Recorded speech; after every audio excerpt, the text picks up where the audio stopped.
All right, good evening. Welcome to the Newton Town Council meeting of September 11, 2019.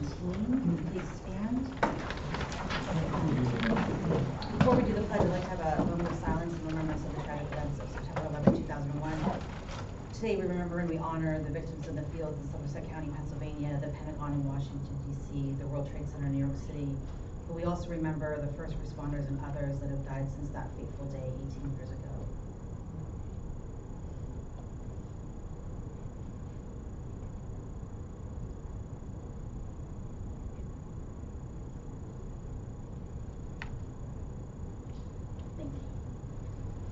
I pledge allegiance to the flag of the United States of America and to the republic for which it stands, one nation, under God, indivisible, with liberty and justice for all.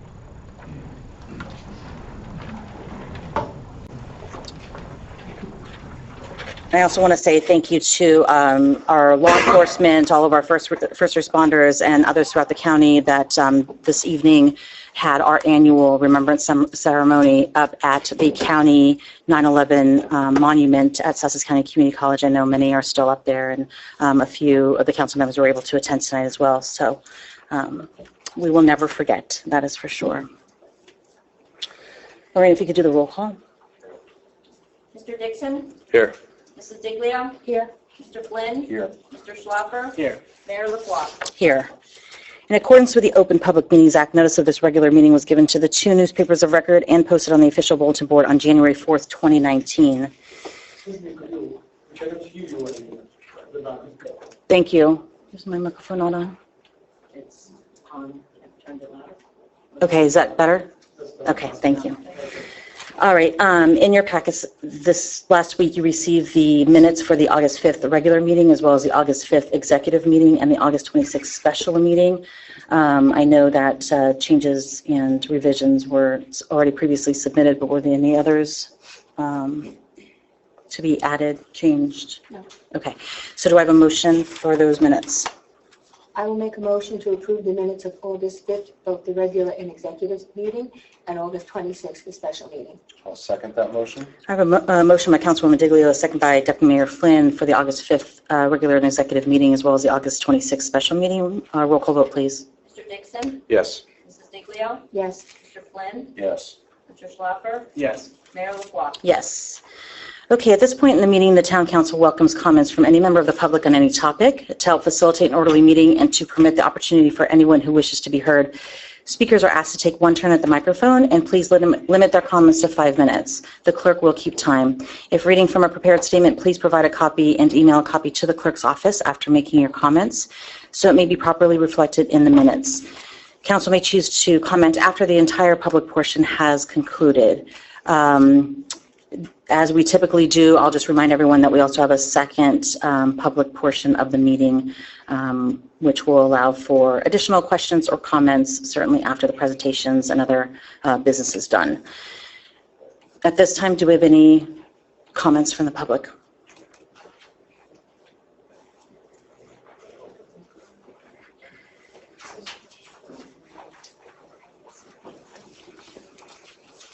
Karen Harden Mitchell, Lafayette, or Hampton Township. This doesn't have anything to do with the pool. I am just so thrilled that Sussex County Community College, starting 2020, is going to be starting a wrestling team. And I think that is going to be a great asset for our community, for our kids coming out of high school. And I've been a very big advocate in this area, talking to a lot of parents, coaches. And even though I have a love-hate with the wrestling, but I love the fact of the structure, the work ethic. When you fall on the mat by yourself, you got to get back up, then you got to go back out. So nobody said it could be done. I said, why not? Sometimes one voice matters. Not that I didn't do it, but a lot of times people were just saying no, no, no. And I think this is a very, very great thing because we're going to pull from High Point. It's going to be like amazing. And the thing that you have going on at McGuire's, amazing. I see the town just going into this future great place, and I also saw a lot of, I call it porch pride. I'm taking care of my mom at the Liberty Towers. 36, Karen, who owns a beautiful house next to Liberty Tower, she is painting that house blue. It is pristine. The person across the street, he's renting a big old house, and he's painting his pillars. I just see hope. So thank you very much. Thank you.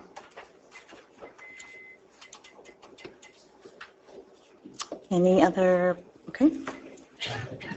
Hi, Angelo De Palma, Newton, New Jersey, 18 Hillside Avenue. Does anyone know what's going on at Overlook Street, right at the top of my street? Used to be a forest, and now it's nothing. And nobody received any kind of notification that they were making a major change up there. I mean, they knocked everything down. It's right at the top of my street. No one knows what it is? What property? What, the last house? Well, there's the old Aspero house, I think, at the top. And just beyond that is a dirt road, and I think the Lutzes live beyond that. And there's one more house beyond that. Yeah, but the area between when the dirt road begins and when the Lutz's property begins used to be forest, and now it's been totally cleared. And no one has heard anything about it. Nobody knows anything about it. No one was sent any, I mean, the nursing home behind my house wanted to put a porch in, and I got a notification. So I'm just wondering what is going on. Okay, we'll look into it. Nobody seems to know. My wife has called the town, and they say they don't know what's going on either.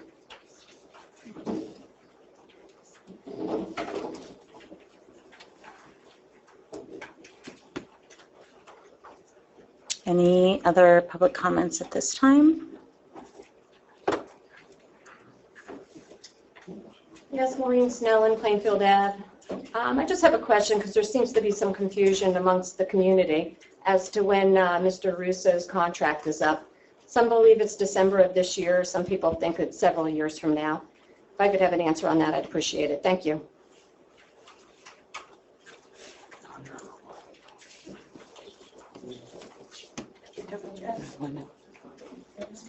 Any other comments, questions at this time?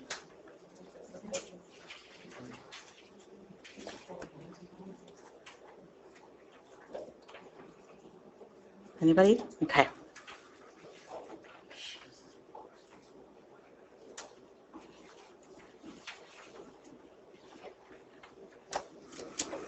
All right, I'm sure some of them will come back to as well. We'll move on to council and manager reports and probably answer some of those as we go through that. So on August 28th,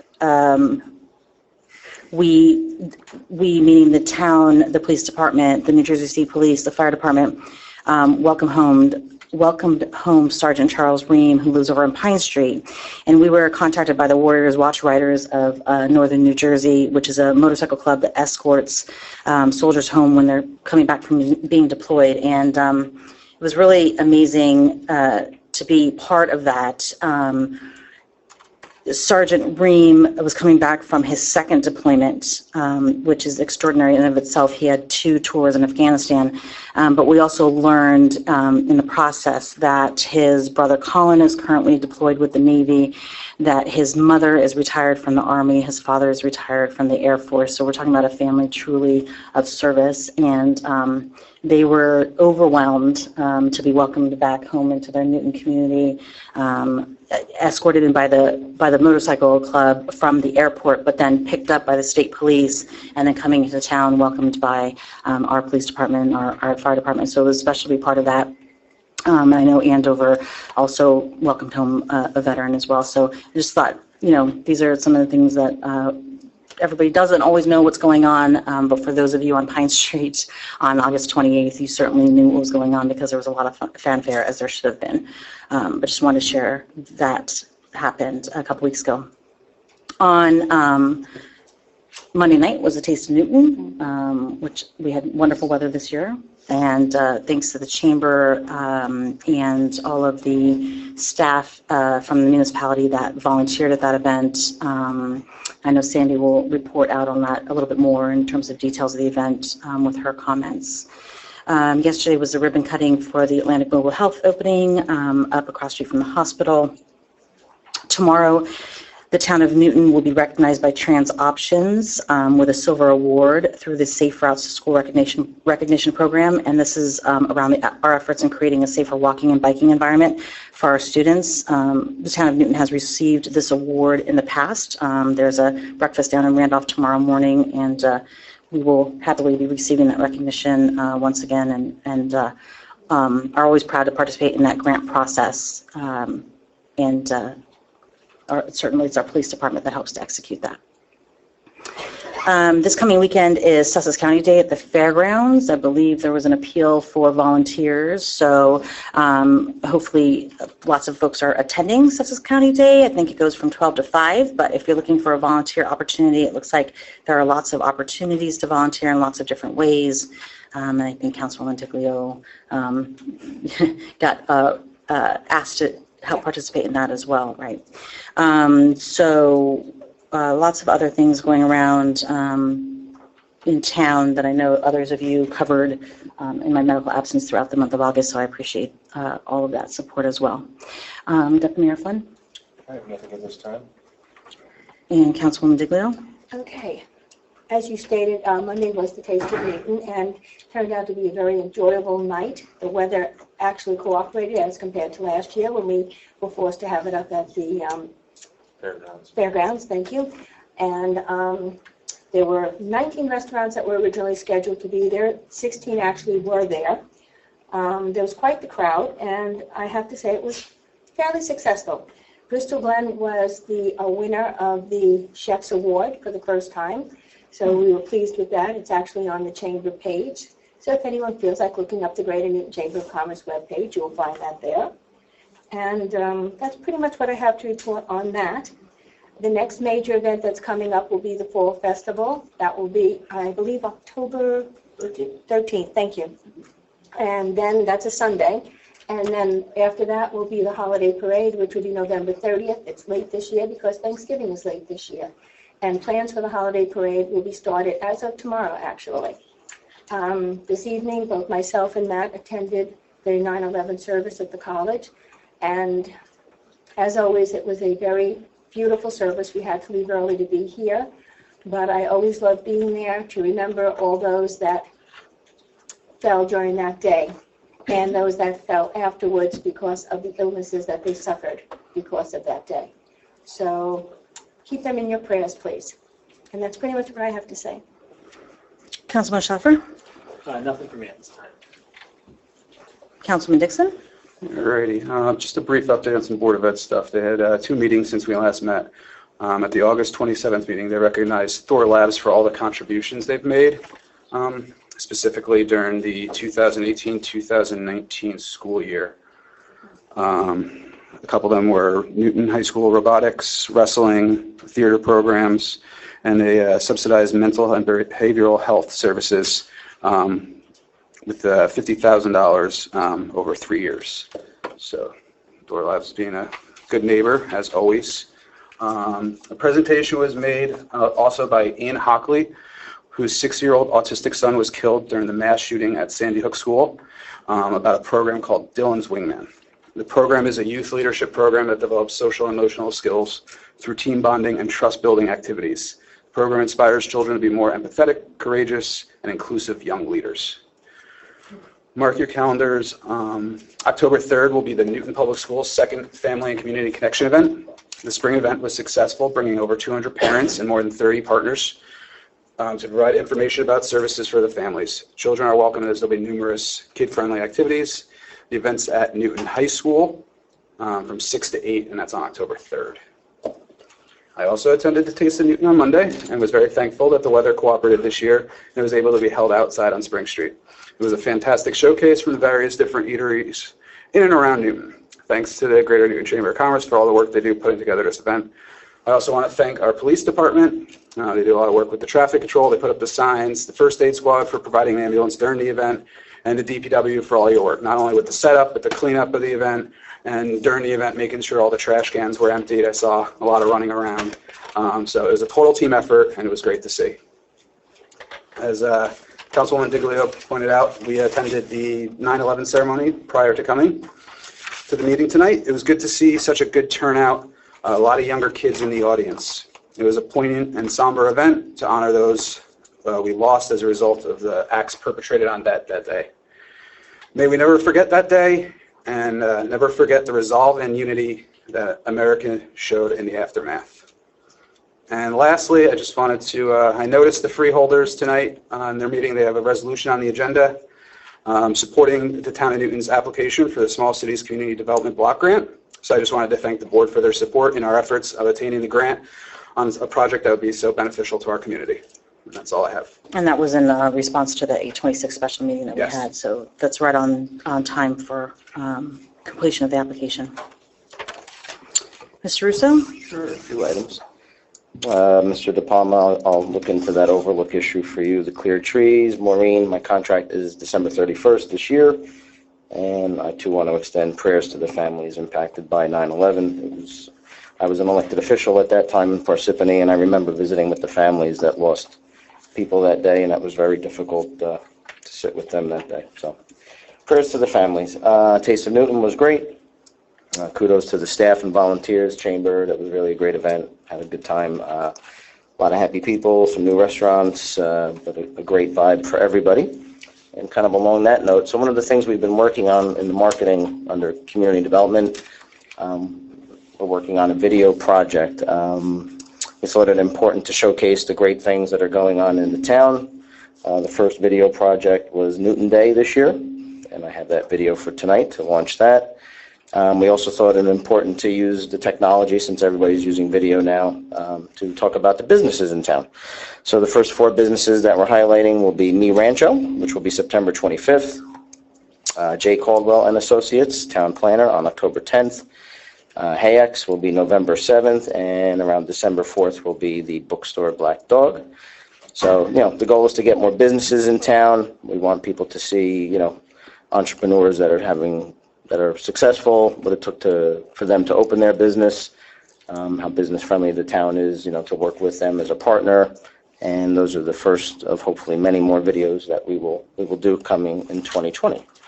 So on that note, give me a second. While you're teeing that up, I recently had a meeting with Lisa Fairclough and another realtor, and they both commented around the buzz that's happening in Newton, and that properties are moving, rentals are being filled pretty quickly, and that professionals are looking at, some of the changes that are on the horizon in terms of some of those redevelopment plans, and certainly the expansion of some of the developers, in addition to Thor, Tama, K West, and others that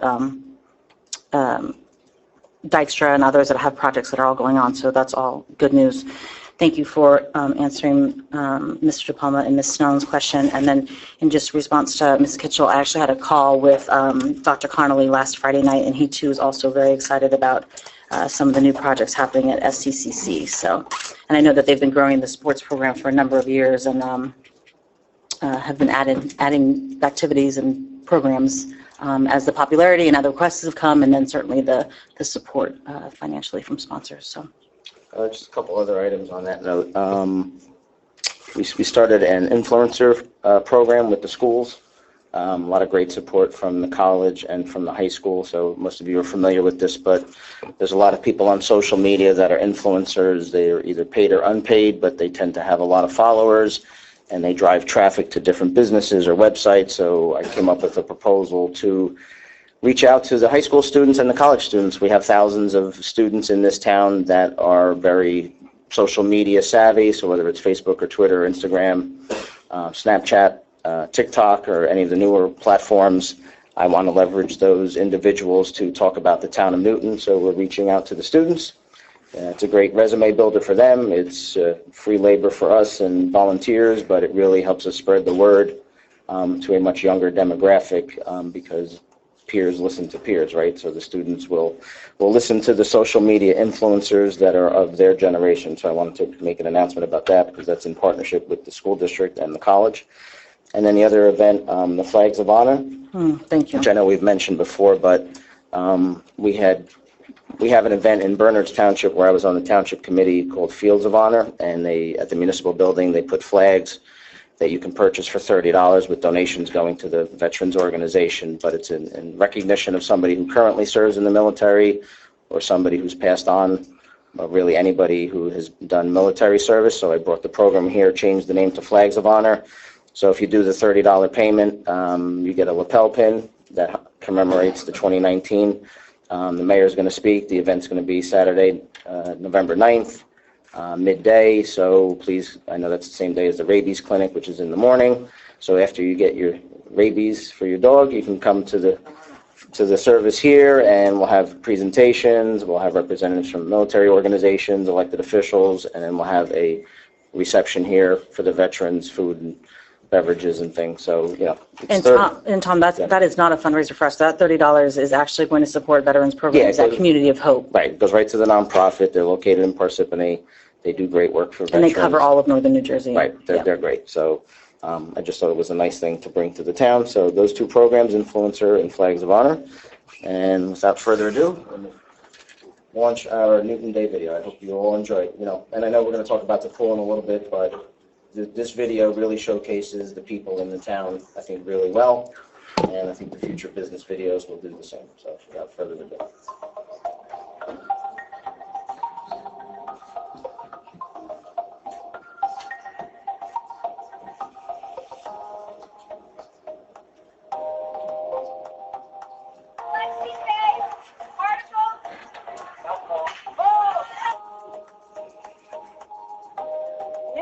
A wonderful day for everybody to come down to Spring Street, highlight everything that's going on in the town of Newton. It's a day for us to showcase the best of Newton. It's our businesses, it's our residents, it's the people who come and play and work in the town of Newton.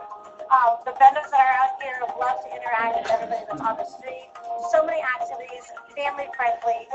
Newton Day is really what makes Newton and showcases Newton to be the wonderful town that it is.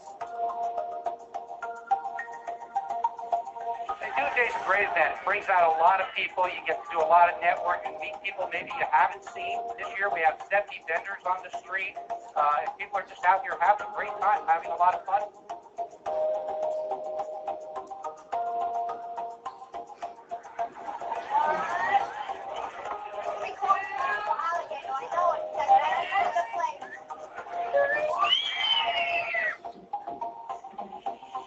What I love about Newton Day is it's an opportunity for the families and children to come to Spring Street and have a great time. We have food, we have various vendors, we have activities, and we have music playing throughout the day. And then what's cool is we break everything down on Spring Street, and then we make our way down to Memory Park. And so from 4:30 until about 9:30, 10 o'clock, we have activities, we have food, we have a concert, and then of course we have the county's largest fireworks display. So it's really a great opportunity for people to come and enjoy everything that Newton has to offer in one day.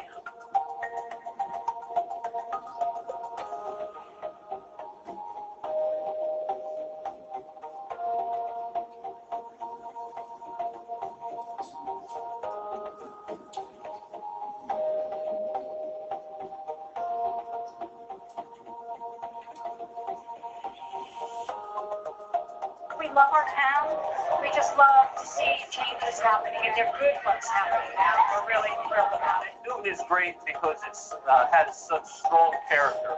There is a lot of very passionate people in the town of Newton that are very community-minded, and events like this really bring that out. Well, it's important because it's the one day that the entire community gets to come together. Everybody who's here gets to share a little bit about what they do, why they're important to the community. So it's a great opportunity to all enjoy a day together.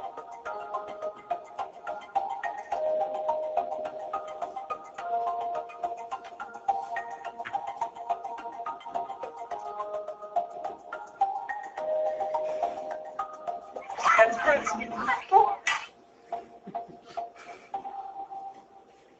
So cool, man. That's all, man. Thank you.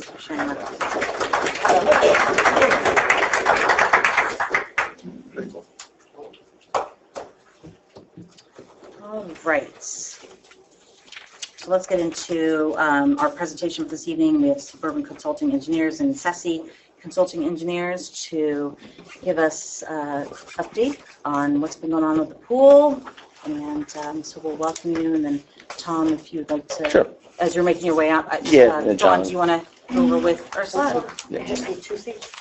All right, so tonight, I know we've all been waiting for this, so tonight we're going to have a presentation from Suburban Consulting Engineers. John Chaco, the department manager, principal engineer, is here. He'll walk us through his presentation.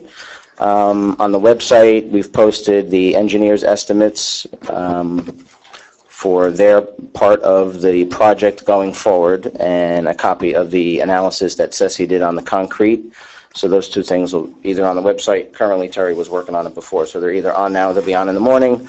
We'll put the video of the meeting online, and then this presentation we'll put as a PDF on the website as well. So if you're looking for copies, and I know there was a few copies tonight, but everything will be on the website, so you can just access everything, some of it tonight, but most everything tomorrow.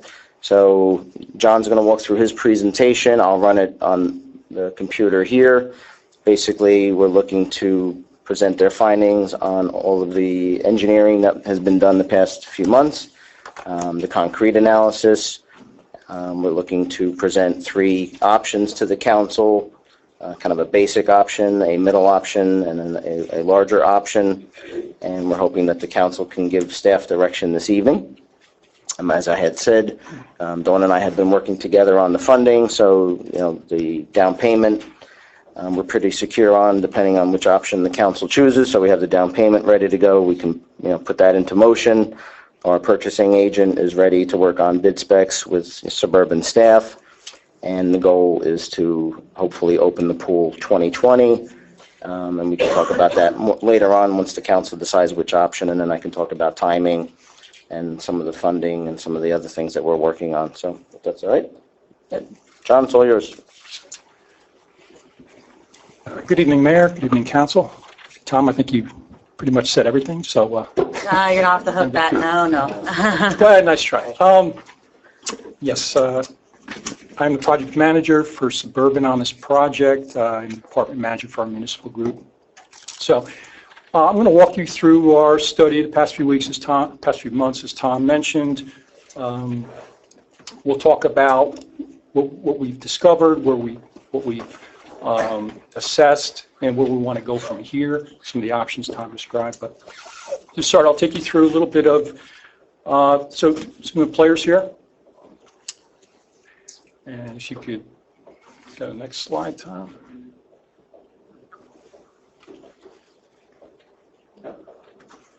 Okay, I don't know if it's... Cut off on the back one.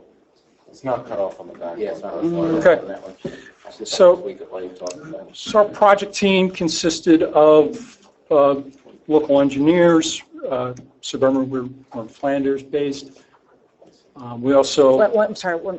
If you press Control minus, you might fit everything on the screen. It's worth a try. I'll tweak the time. Okay, go ahead. Okay. Control minus. We've also included in our project team Atlantic Aquatic Engineers, pool specialists, SESI Consulting Engineers provided geotechnical assistance.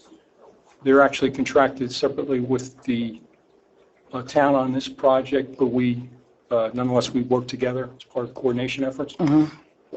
And we use Foresight Locating LLC as a vendor to perform our ground penetrating radar. We'll get into that a little more too. So just give a little background. This pool was originally constructed in 1959.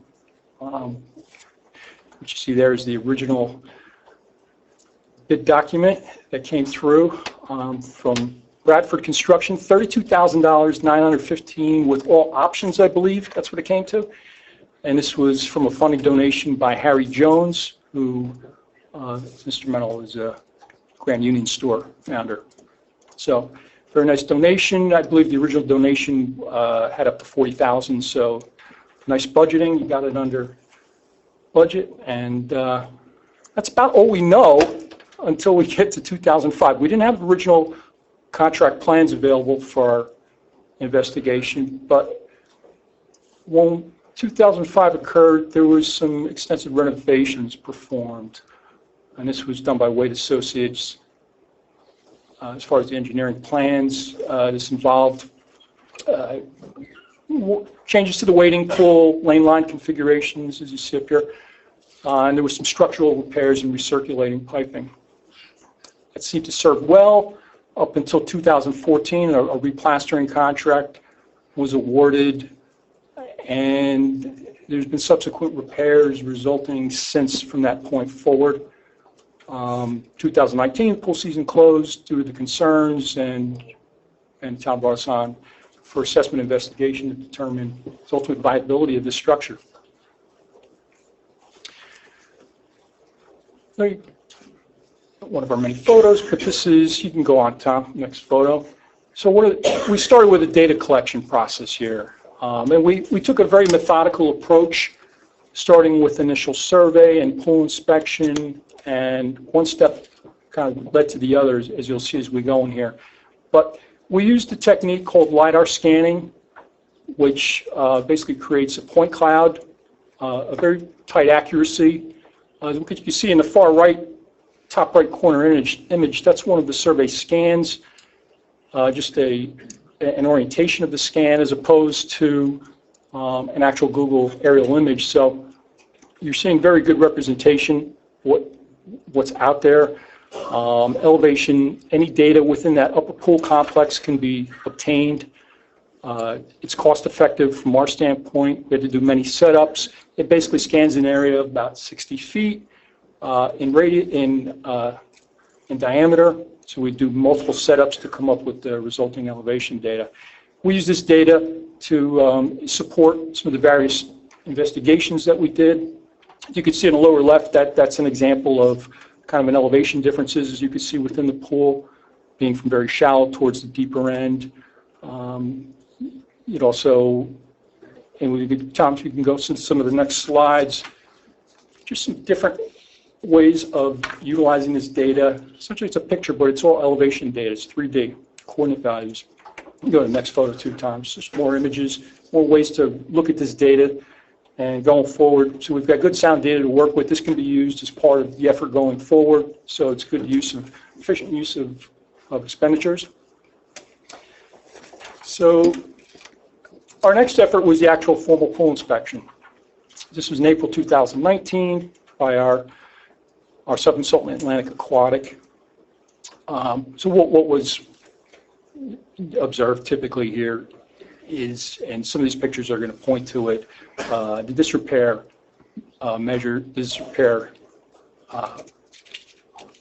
situation that we've seen. We have cracking, we have tiles that have become loose, we have uneven floor surfaces, loose coping blocks. We noted some leakage that was due to a hydrostatic pressure valve issue going on. Essentially, the 2014 replastering, we felt at that time was contributing to this, but we could not definitively make that argument.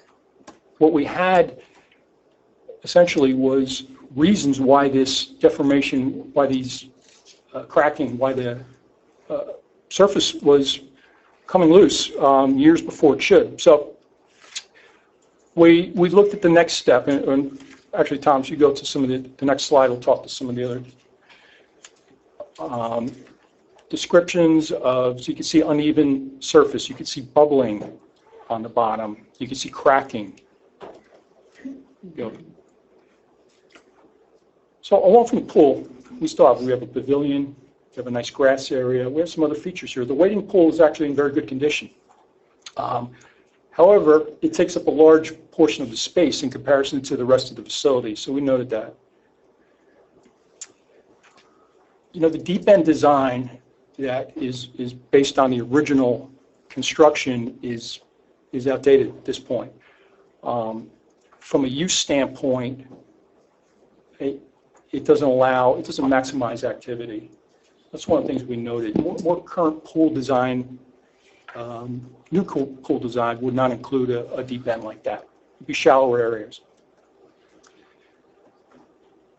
Also, the wading pool is essentially meant for toddlers. As we would go up, there's no age-appropriate aquatic recreation areas that would kind of support that. We noted the lawn areas, which is good. The pavilion area is very nice. However, perhaps maybe not the best use of the space. If it was more along the perimeter, it would allow for a little separation. But just noted features. So the next step we looked at, since we saw the cracking, since we saw the delamination, were there geotechnical issues going on? What is subsurface-wise going on? SESI engineers performed this inspection. They performed several boring locations, which you can see in the bottom right. What we did is we chose some locations that would not be invasive to the patio areas or the pool itself. The geotech boring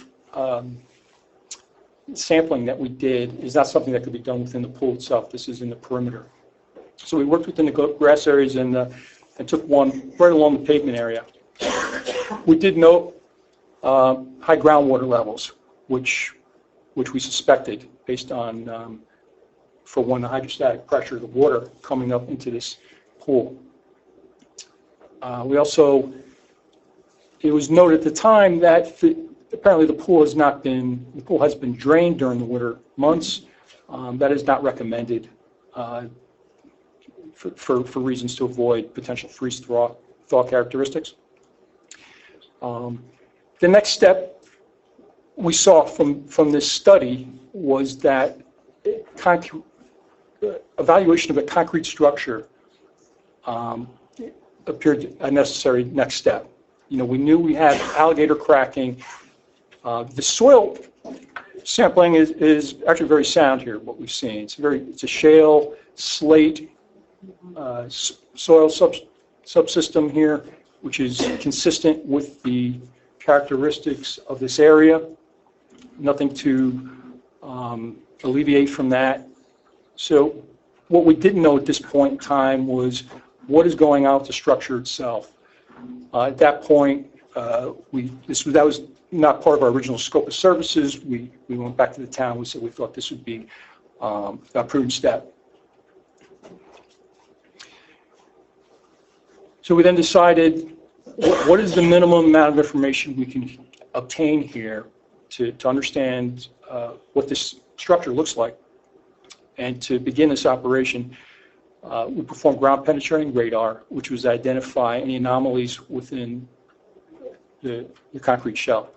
So we know that there's reinforcement throughout this at some time. We don't have the original plans, as we said.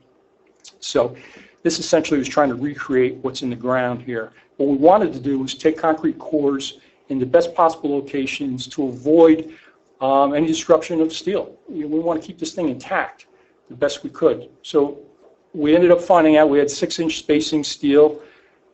We selected several areas, 4 areas for borings, concrete coring borings.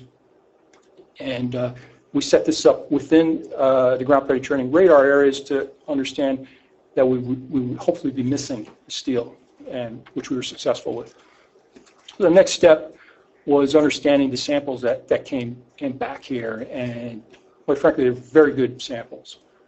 So as you can see right here, we took 4 samples. 3 of these samples were tested for called compression testing. Until these samples would break, the pounds per square inch was, in all cases, 8,000 psi or greater. The original design of this pool was probably in the neighborhood of 3,000 psi. So what we have here is a very strong shell, and that was very good information to find out. We also saw from this information, you see the white, the shaded areas above the concrete, those are varying plastering levels that have occurred. In some of these borings, we saw 3 layers. So you have over 1 inch in some areas of plastering. This is on the floor bottom, these samples we're taking. We avoided samples on the wall for the time being. We actually worked with the DPW staff, who I should have noted earlier was actually part of this team as well. They've been very helpful throughout the process.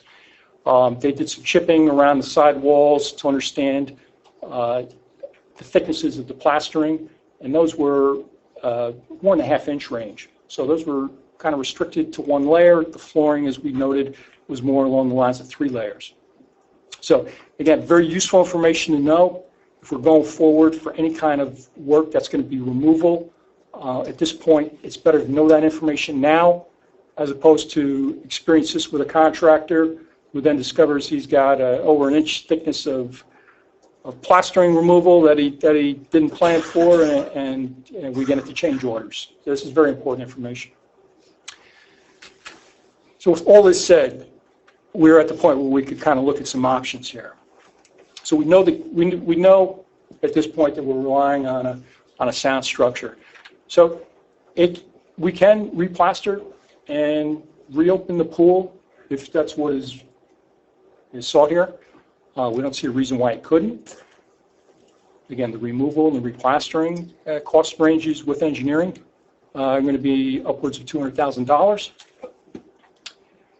However, with the pool closed now, the opportunity, it would be remiss if we didn't look at opportunities to improve what we have here. So we came up with a second option, and this calls for removal of the replastering and replastering of the finish. We talked about earlier about the deep end, how it was outdated, how it's not really utilizing the space. We feel it's an opportunity we could shallow the deep end, pour new floor surface here on top of the old one, fill that in, and use that filled in area now to provide some of the subsurface drainage that would be helpful. It's helpful to eliminate some of the groundwater, some of the overall drainage, get water. We can get it to the lower side of the hill that it's on. Now's the time to do that, so we'd recommend doing that effort as part of this. This is also another feature that we recommended as part of this, and you can see it on this initial concept, would be new steps. You see along the left side of the L, we'd be removing the old steps, which are tiny, they're in the corner, hard to maneuver. We would put steps throughout these into the pool. By raising the shallow or the deep end, we'd have more of an area that's suitable for teams, new lane lines. We have to set this to a depth of approximately 7 feet or so they could be dove, used in diving, racing meets, and we would look to relocate. What did you say about the diving again? Just repeat that. Yeah, well, so we would raise the surface, right, to a depth of approximately 7 feet. Okay, as opposed to 13? As opposed to, right now it's 12, 11 and change. I think is what our actual survey was showing in there was more along the 11 and a half area. So we'd be filling that in, taking it up, not quite as high as the other areas, which are 4 feet, 4.5. Along the other areas, which we wouldn't change, it would just be this area. And what did you say about it would allow the swim team to do what? Well, yeah, you can still dive. You can still dive. We'd set up new diving blocks on the deep. Starting blocks. Yeah, not diving. Right. Starting blocks, but, yeah. Yes. But which would be on the deep end, or the old deep end side. So we'd reestablish that. Does that option only have the one slide that's depicted there? Yeah, right now we just saw it as maybe putting the one slide there, and not to say another couldn't be looked at, but we try to kind of minimize it right now. Try to keep it simple. This does not account for anything in the wading pool, which we identified previously in good condition. So this would be a basic renovation option, which would still allow the construction aspects to have this pool reopened by next summer. We saw this. These cost ranges, though, they do increase, but again, we're looking more in the neighborhood of over $325,000 for something of this nature. The last option we looked at was basically a state-of-the-art facility. Demoing what we have here, going with everything new, and I think, Thomas, you want to pan out to that lower side. So the area on the left, which was the wading pool, would now have several water features. We would move an area with the lane lines to the middle to be used for that purpose. And we would have an area to the right, which would have several other features. We'd have slides. This would be in a shallower area. We'd also have like a vortex. We'd have benches, seating benches. So this would be basically bringing it up to what a new pool design would typically go for. Again, this is the high end. All right, we looked at kind of some 3 variations here, obviously. So this is getting much costly. We're over $800,000 for something of this nature.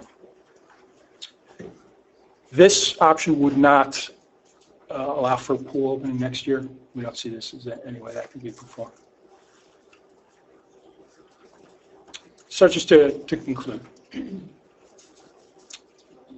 we've gone through a methodical process here and due diligence practice to understand, if this pool is salvageable as is, and it is. However, we feel, we could, expand on its current use, as well as trying to improve some of the subsurface features, taking this opportunity to do that. As stated, these options for 1 and 2 would still allow reopening the pool next year.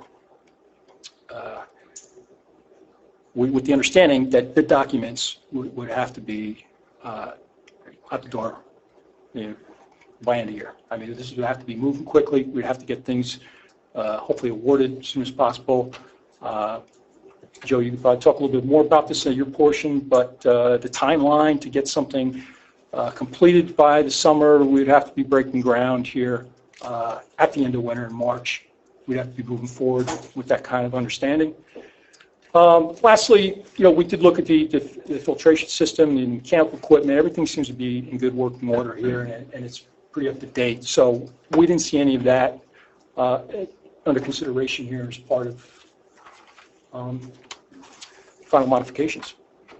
So what we're going to do now, I'd like to talk a little bit more, and Joe can expand a little more on some of our experience, some of the features we described here, some of the concepts, and some of the pools we've worked with. Joe? Yep, and if you could introduce yourself. Yes, I will introduce myself. Hi, good evening, everybody. My name is Joe Perello. I'm a vice president and one of the principals at Suburban Consulting Engineers. I am a licensed landscape architect and park planner. My specialty is designing park and recreation facilities, aquatic facilities, everything from X Games type of things, from skate parks to bike parks to terrain parks to playgrounds, water parks, athletic facilities, colleges, universities, etc. My team at Suburban Consulting Engineers does that, and I've had 32 years of experience in doing that. In 3 decades of experience, I've designed many municipal swimming pools, such as yours, where either they were renovated or totally redone and restructured into something new. We're familiar with the trends in aquatic design, where a lot of the pools, and this pool may be one of the sister pools that I renovated in the past, one being Westfield in Union County. That pool was built around the same time as this one. It's the same in Princeton. The pool there was a lot back in the 50s. There was the team to do the goal to do lap pools, and it was all lap pools and swimming and competition and training for that. Now the trend, there still is a trend for lap pools, but where we see the growing need is such as what was in Princeton, the water was too deep. It was all a lap pool, and then there was a dive pool in the back. They needed family recreation and family pools. So if you go back, so what that project that's up there now, Hetzel Pool Complex in the city of Trenton, was an old pool that was closed for a number of years. We redesigned it with a lap pool, a family pool area, in-water seating and benches, and we added 2 splash pads. Splash pads or spray parks are kind of like playgrounds, where we try to separate the users, which are predominantly children, in 2 to 5-year-old categories and 5 to 12 categories. And the adults can enjoy it as well, but it's predominantly for the younger users. So, this project was a mix between the pool, the shade areas, sitting areas. We renovated the building structure, the locker rooms and restrooms, etc., and create a whole new theme with the little splash pads and spray parks. You have the next slide. The Westfield pool, as I was saying, was predominantly an exercise pool with lap lanes. We added a family pool and then added a slide area for recreational use to get the interest of the community and the youth that use it, other than just having lap lanes. They want something where they can have fun and slide, maybe a spray park, and then the family pool is basically water that's about 3 to 3.5 feet deep. So, and you can have a zero depth entry, like the one concept that you had. It's like a beach entry where it goes down from zero, so it's handicap accessible, and it's also family pool areas. Children, young people grow from the little wading pool, which is like the little kids in, and they can't go right into like a lap pool because the water's 5 feet deep to 7 feet deep, so it's above their heads. So what we've seen in other places, those youth members usually hanging out on the steps, and that's a key sign that you need a family pool size space. Also, they grow out of it, and they want more activity. So the splash pads or spray parks have become popular, both integrated into the community pool experience, and also we do a lot of them around playgrounds or in regular parks. We do a lot of them in urban park areas, such as in Essex County, City of Hoboken, City of Trenton added it to the pool complex, but they also have them in pool facilities. We have them in Union City. A lot of urban areas. We're doing a really big one right now. It's being built in the City of Elizabeth. We're redoing an entire park, but the spray park is the main focus. And the City of Elizabeth has a pool complex, and they also have about 4 or 5 different spray parks throughout the city where they're serving a much bigger population of over 100,000 people. So they need different variety of places, and they don't require lifeguards when they're individual. If I can have the next slide, please. So these are examples and photos of splash pads. The one on the left is in East Brunswick at the Crystal Springs Aquatic Complex, where I designed part of that complex, the family pool area. We did the spray park, the spray ground area. To the right is Madison Street Park in Hoboken, which opened up a couple months ago, where we have different spray features and aquatic stuff where there's no standing water. It just drains off, and the people use it, the kids use it to cool off, and that's in a park separate from a pool complex. So I know at Memory Park, you have the pool complex, you have an entire park, you have a playground. That might be something that you may want to consider adding at some point. It doesn't necessarily have to be within the pool area in the confines of that fence, or it could be separate. So we looked at some of this. We have the next slide. Just more examples. Some of these splash pads, I'm not a fan of the ones with, like the spraying, giraffe head or the, fake palm trees. I mean, they're kind of cute and the kids like it. My preference is more to something more contemporary or structural. The one on the right is one I did in the city of Philadelphia at one of their recreation centers, where the pieces are more sculptural. They also light up, and it serves as a sculptural element, as an entrance area at the recreation center when the spray park isn't activated 8 months of the year, 8.5 months of the year. It's a sculptural element. Again, this is a little splash pad we did a few years ago in Washington Township, which was right near their pool complex. They added this. They got really good prices. We designed it. It was bid, the separate filter and everything from the pool system. That came in at just about $100,000. A little better. It was like $93,000. Others were a little bit higher, but that was soup to nuts, the whole thing. The spray park, the surfacing, the wall, the site work, and it added a different element to their complex. To the right are some of the things we do. This is the one that's being built right now at Miller Park in the city of Elizabeth, where, again, it's part of another park with a playground and exercise areas, where we work with you and your recreation department to come up, and the community, what would they like to see in the spray park? How big is it? What youth ages we're trying to service, what kind of budget we're working with, what are the number of potential youth users that we would have, put sitting areas adjacent to it, so there are areas for, caregivers, parents, friends, siblings, etc. So when they come out to the facility, they make a day out of it. They don't have to just go there and, just use the spray park. There's other things that they can do as well. These are more photos of the one we just finished in the city of Hoboken, very urban park area, where we just redid this park. Funny thing is, I did it about 12 or 13 years ago with a spray park and a playground. And the city of Hoboken has, I guess, all different kinds of funds where they keep renovating parks. About 8 to 10 years ago, in the top right corner, the design, it won several different design awards and was also made the cover of a national magazine, and that was where spray parks were growing more and more and more popular. So it was kind of unique to go back 12 years later and redesign something different in a different location. Again, more urban locations, Jersey City, spray park. That's a terrible picture. It's taken there in the winter and nothing's active and there's no leaves on the trees, but it goes to show where it's oriented in location to other amenities. Again, East Brunswick, more of the bigger type of cartoony kind of features. Next slide, we get out of the spray parks. And these are just some of the things to be, where we summarize our experience. Our team, where, John had mentioned earlier, we worked with Atlantic Aquatic Engineering. I've worked with them. John Bray, who's the principal owner of that, I've worked with him on probably more than half of the pool projects, the municipal pool projects that I've done in the last 3 decades, as well as the spray park stuff. We don't typically need or use an aquatic consultant because my team and I have all that experience ourselves, and it's a different approach and not as complicated with filtration.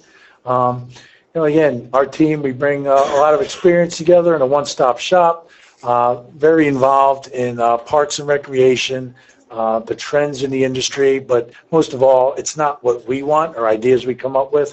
We like to work with the community in where we're doing the work and get input from the township administration, the recreation department, the community members, the people that use the facility, because if they're not happy with it, no matter what you design or how much you spend on it, whether it's $200,000 or $2.5 million on some of these pools that we've done, if they're not happy with it and you don't have their input, it's not going to be successful. So whatever avenue you take as the project moves forward in the renovation or future expansion or phases, I guess that's pretty much my sales pitch, the involvement and the consensus of, what could be done and the options that you have and how you look at it all. So we're here to help you answer any questions that you may have, and we have the experience of other projects and costs associated with such, and between John and I and the other members of our team, we're glad to provide any information or advice or anything you need to help you in moving your project forward. Okay, so John and Joe, thank you. We're all seeing this for the first time, so I'm sure there's going to be lots of questions and conversation and some follow-up, and certainly we're going to want to hear from folks in the public that have been vocal about the projects for the last few months. A couple of questions, and then we'll kind of open this up a little bit, but you, on a couple of the earlier slides, you talked about, this is a 60-year-old facility that we didn't really have any historical data prior to 2005, I think is what I was trying to write as fast as Tom was sliding through. Since 2005, when we had to do those extensive renovations, mostly around the wading pool, but then like the plastering projects as well. 11 years later, had to replaster again to some extent.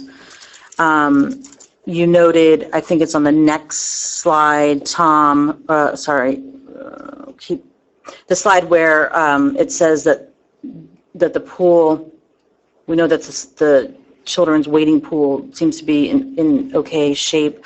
I guess there was some concern earlier from the public about whether that was in good shape because of the perception that things were growing in there or whatever in the off season, but that seems to be in good shape, the baby pool, right? The bigger pool seems to be of general poor condition as a result of perhaps one of the 2 plastering jobs, that we have some cracking, some failures, missing tiles, uneven flooring surfaces, loose coping blocks, the leakage that you talked about as a result of the defective hydrostatic pressure. Those are some things that we knew, Val, thank you, we knew early, but we didn't know the extent of some of the damage, right?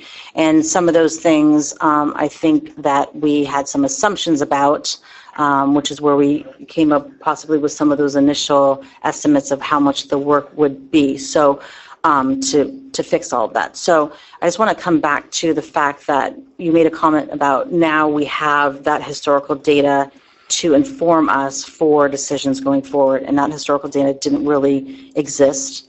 And so, you know, I'm still under the opinion that for a 60-year-old facility and a 60-year-old structure, that this was good, prudent work that needed to be done.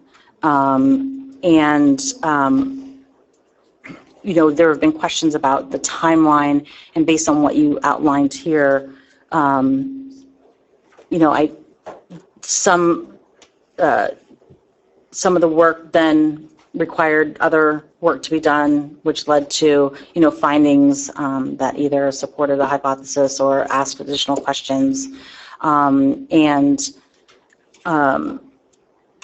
You know, I think first and foremost, we've all said publicly that we want the pool to open in 2020, so we're going to come back to the three options and have hopefully a robust discussion about that. But I'm happy to see that we have at least two options that confirm that goal of reopening in 2020. I think in terms of the way that municipal government works, it's important to note, as you did or you started to say, about, you know, putting together the specs and the bid process and having that ready to go so that we could do work, because that's all going to be important really right now as we move into the municipal budgeting process. And this is all information obviously we didn't have a year ago when we were starting to work on the 2019 municipal budgeting process.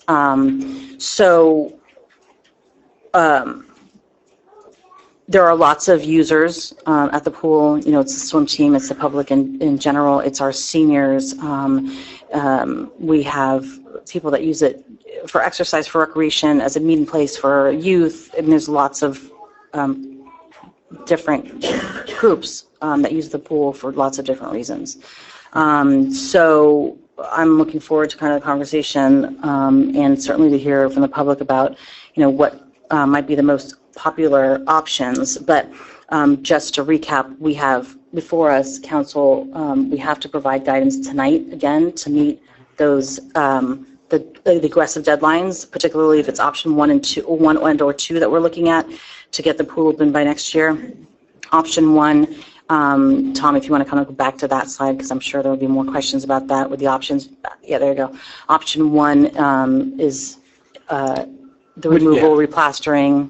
Just, you know, we didn't show the option one as a layout. It is basically the existing shell. Existing layout as it is. Yes. We're not changing any depth. We're not doing, right, we're fixing the repairs that need to be made. We're making it safe. We're updating, all of that kind of thing. That's that 200 to 250. Option two is 325 to 375 based on your estimates, which would be the removal and replastering, all of those same. It's like option one plus bringing up the deep end a little bit, the new steps, the subsurface drainage improvements. So that's something too that I want to talk about, and the need for that subsurface drainage improvements, because if we go with option one, what does that mean if we don't do those subsurface drainage improvements? Option two also looks like puts in, you know, some additional amenities for the swim team, but then takes out one of the slides and adds or changes the steps configurations, which, like for some of our seniors, having those graduated steps, you know, might be easier, even, and for the younger children, I'm sure.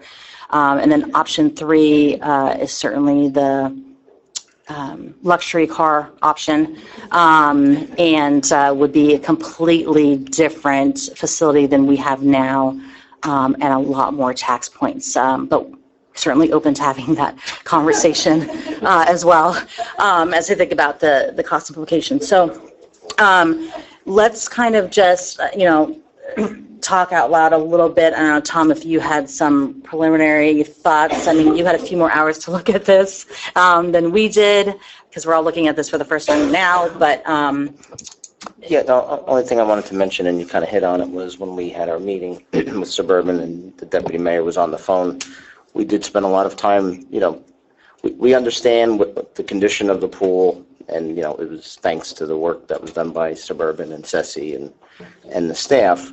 Option 1 or 2, I'll speak staff level, option 1 or 2 is where we think we should land. Option 3 is great, but we don't have that kind of budget. We have Babe Ruth field conditions that we have to address. Maybe there's things we're doing with the first aid squad, offline with some of the things that their needs, fire department, police. In a perfect world, you probably would go with option 3, but our finances are not a perfect world. So we focused on 1 and 2, but I think you zeroed in, and I'll let Dan kind of jump in because he was really diving into the, pun intended, the conversation about the drainage, because that was a big topic that Dan was bringing up during our meeting with Suburban. So I think the plastering is the bid specs for the plastering is kind of the easy part. The shallow end, we just think that's prudent just based on newer pools. But the drainage is something to really, like you said, Mayor, zero in on, just because are we looking at putting the plaster in, but other issues will bubble to the surface that we didn't address. Now's the time to do it. So maybe Dan could probably address it better. Yeah, so my technical questions, option 1 is pretty straightforward. Option 2, we talked about still maintaining, we don't have diving boards, but still maintaining a potential of a slide, but still maintaining starting blocks for the swim team, bringing the deep end up and allowing for drainage underneath the new pool shell bottom, right? Correct. Because we do have that problem with, hydrostatic pressure lifting the pool up there. Correct. Where does the idea of ramping the entrance of the pool on the shallow end come into the design versus the option 2 design versus the stairs? Is it, it's going to take more area, correct? Because you have to. It's that whole end, it looks like. Yeah, this is just an accessibility feature that we talked about. Right now we have 2 ways into that pool. If you want to walk the steps, it's tight, it's not user-friendly, so that we felt it's not a large fix. It was just. I guess the consideration is, do we go with the building steps along the length of the entrance of the shallow pool? In my head, does not sound like a very technical improvement. It's just it's increasing the area for someone to get into the pool. Would you be able to do something like that and have a ramped entrance? What you probably wasn't looked at in the concept, where if you had, say you took half of that ramp, a long ramp, or maybe less than half of that, and you build almost like a bench wall into the pool, so that there at that end it's 3.5, 4 feet deep, right? Mm-hmm. So if you came at about that level, you build a little wall out, and then at the top you go, I think Dan is talking about like a zero depth entry at the top, Mm-hmm. then bring it down, bring a ramp down. You need a wall to make up that grade difference with the stairs on that side, which on the inner part of that wall, you could also then incorporate, maybe a bench seating in the water, but you would need, what Atlantic Aquatic didn't come up with on the concept is maybe a mix of that than building a ramp, which, knowing that if they did do that, it would be an increased cost. It would be more than what your option 2 is. It would be, because you have to build a wall, the ramp, build that up, et cetera. We can get Sure. numbers for that and calculate that, but that would be an option to look at. Yeah, we could certainly look into variations of these concepts. These are very cursory. You've got this gigantic side of the pool that's at 3.5 or 4 feet deep right now. That's too deep for a toddler. But you're talking about the wading pool, which doesn't really, that has it's very age appropriate, or, age limiting and area consuming. And then, I think there's some things to play with is what I'm getting at without without jumping into option 3, but just using some hybrid model. You're using that space that's in the shallow end of that pool to get you more of a family pool, zero depth entry type of idea, which the other option 3 on that left side, that had a zero depth entry pool, on the left side, and then gradually going down into deeper water. That was almost essentially, that was almost two separate pools. So you had the wall between the lap lane side and then like the water spray park. And then you can't really read the text here. It was a zero depth, like beach entry down into that, which is good, for everybody, the seniors, youth, families, accessibility. Then that's an option that could be explored. So let's talk about option, this is where I'm thinking, option 2, leaving the pool footprint the same, modifying the entrances a little bit. Let's talk about the splash pad for a second. Is there area, do we have enough area for a splash pad? Well, you have the area on site. Well, I mean, a splash pad can be as small as, we've done some in some urban parks where it's one piece. Where it's No. just one. But you want different I mean elements. where the wading pool is, the kiddie pool, whatever you You want to. could put elements into that. We just did a similar type of wading, a smaller wading pool for North Caldwell at their facility where they incorporated different features into the new mini wading pool. And you could do it over where the tables are, but then not where the pavilion is, on the other side when the entrance first comes in. Yeah, I mean, Tom, there's an aerial picture looking straight down at the site that we want to deal with. Yeah, and if you look at Suburban's proposal, we had, there's the aerial. The possibility that you might choose option 1 or 2, but that maybe as a possible phase 2, we would do some sort of splash pad because, if the goal is to get the pool open next summer, which it is, that really forces us into 1 or 2. And if you do the zero depth, you're probably looking at 425, 450 maybe, because we had talked a little bit about that. But then the phase 2, get that done, it's open, it's tested, it's, we do the 2-year maintenance bond, it's good to go. And then phase 2 could be some sort of splash feature type thing, in a different area. Yeah. So can we go back to the subsurface drainage improvements that's not included in option 1? What happens if we don't correct that and address that now? I think this pool's remain for 60 years in its current state. The leakage, that's due, in our opinion, a faulty valve. So that has nothing to do with, removing the groundwater. It's just common practice and not having the original design plans at our disposal. I don't know, there could be something under there. It's been since buried, it's not functioning. We just,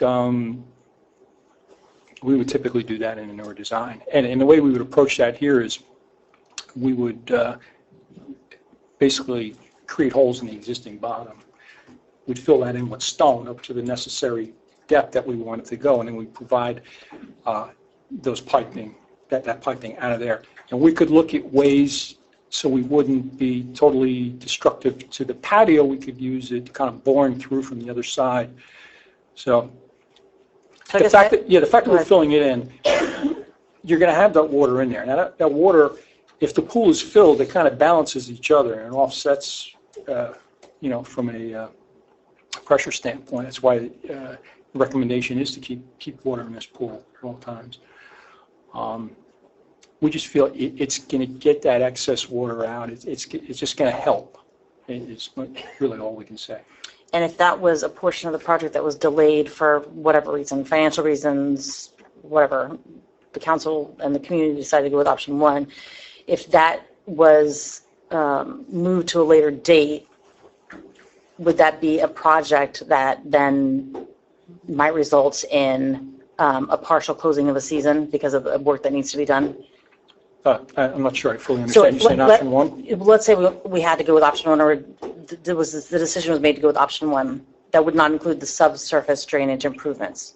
If at a future date, the decision was made to do the subsurface drainage improvements, what impact would that have to the seasonality of the pool in that year? You'd have to close it? That's Yeah, we're going to do it in the fall. Or separate project, Yeah. Separately. Yeah, that could be. I don't see an issue that was done separately while the pool was closed for the season. And is it more, but however, is it more cost effective because we're already going to be doing the plastering and the finishing work to do that now? Absolutely. Okay, because if you were to piecemeal that out, that's what I'm trying to get them to say. Because if you had to piecemeal it out, now you're looking at an additional cost above and beyond the estimated costs right there. Correct, correct. You had the pool open there, you had the opportunity to fill in, put fresh stone, something that will drain the water. That's the time. Okay.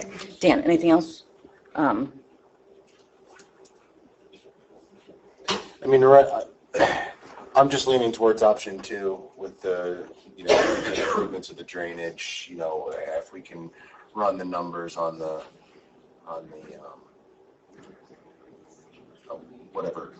finances and see if it financially makes sense. But doing a $200,000 pool plastering and not addressing the water problem in the bottom and improving the usability of the pool, I don't know what the value is there. Okay, and then we should also at some point talk about the why the pros and cons of going from 12 feet to 7 feet. But I want to get to the other council members. So, Councilwoman DiGlio. I have a question. Obviously, we have to take the plaster off of the present pool because that's probably part of the biggest issue. With the new epoxy paints that they now have for concrete pools, could we not revert to going back to painting the pool with the epoxy? Without having to plaster the pool, but take the plaster down, because that's the problem, and epoxy it? Epoxy the concrete? Epoxy, like they used to paint the concrete many years ago, and it worked for years and years, up until 2005. And they now have the new epoxy type paints that you can put on concrete pools. So I was wondering if that could be an option, and it would be probably a lot less expensive, and we could still go with option 2, like putting the steps in and the other improvements, and not having the big cost of having to replaster everything. I don't think you would ever get the plaster smooth. You're saying, you mean the concrete underneath, but It wouldn't be smooth like a painted surface anymore. The man hours would probably be ridiculous to get the plaster down, then be able to smooth out all the concrete. Can't hear you. I was just saying, I was just adding to the discussion that I think that removing the plaster and going back to concrete, the man hours would be innumerable to get the plaster off, to get the concrete smooth enough again, to then paint. I think is what it might end up being just as. I know what you're costly to saying, do that. but I know what Sandy is trying to say because it was painted for many years. But I'm just saying, I assume when we say take the plaster off to replaster it, it'd be a rough takeoff, like they would sandblast it off. Yeah, pretty much. Yeah, it's a repair process, right? Yeah, they pretty much, you don't want to keep building up layers and layers of plaster on top of it. So yeah, they whether it's sandblasting or they shoot it off with a higher volume pressure washer. Chip it off, Yeah. all that Get it off, combination. smooth it, and then put a whole new smooth surface over it. Well, I mean, because it looks like we have some portions that are 3 inches of plaster and some that are 1 is Yeah, pre-vegetation. multiple layers, and it's just like if you're painting a house, a historic house, and, if you have too many layers of paint underneath it, it's only going to be as good as the foundation, but it's over the top later. Exactly. Councilwoman Diglio, any other questions? That was my main concern about whether or not we could avoid the plaster and go with the new epoxy type paints. Okay. Councilman Schlaffer, questions? No questions. I do have something to share. As we've seen, the pool wouldn't exist without generosity of local businesses and residents. In that spirit, Thor Labs has pledged $50,000 towards the repair of the Newton pool, but they would like to see the rest of the county try to match their generosity and support for the reopening. Already, several of their local businesses have pledged donations, including Above the Rest Home Care and Recon Group Incorporated. This is the last community pool we have in the county, and I think we can all agree that we want to see this last and continue for another 60 plus. So now that we have the specifics and our options laid out before us, I hope more businesses will pledge, but so far, that's the news I have for us is we have over 50,000 pledged in donations to help out.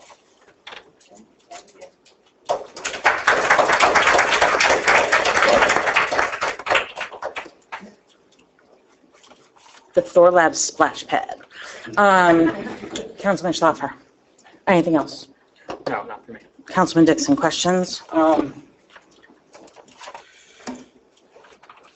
Plaster Life, what what are we looking at if ideal conditions are met and, good, because you said the last one had questionable workmanship and whatnot. So what we'll be looking at with this plaster life, what would you anticipate would be the life of it? I'd say fair to say 10 years. Yeah, I've seen most pools last 10 years. Okay. So you said 10, It all depends on what, you're used to looking at. And, and I do think that if you kept water in it in the wintertime, it helps the structure of the pool, but then it's also underwater, it's kind of protected by outer elements as well. But most of the pools that we've done, I've seen the plaster last anywhere, from 8 to 10, 11 years, and then we're going to redo it. That seems in line with the 2005 renovations to the 2014 time period and the need to get back and replaster. So, the pools we're doing right now in South Orange, it's the same thing. Their last replaster was 2009. And it's not in terrible shape, but they're looking at doing it for now, this spring. So it's about 10 years. And, speccing out quality materials, maybe help that advance it more. That's what we'd be geared towards, the latest. So I'm going to make a decision to depart a little bit, and I hope that you guys are okay with it. I know we have a public session later on, but I would be interested in opening a public session just with regards to the pool, to give the public that's here the opportunity to maybe ask some additional questions, but also to let us know kind of what your thoughts are, option 1, option 2, option 3, because it's, all the residents are in the room that are going to be helping to pay for this facility as well. So, we okay? Are you guys okay with me doing that? Yeah. All right, so I'm going to reopen this portion of the meeting to the public to just talk about the pool and ask our engineers, obviously, when appropriate, to respond as well. Ursula, I'm okay to do that, right? Yes. Route 412 Pine Street. And then, Lorraine, I just want to make sure that microphone, are you picking up?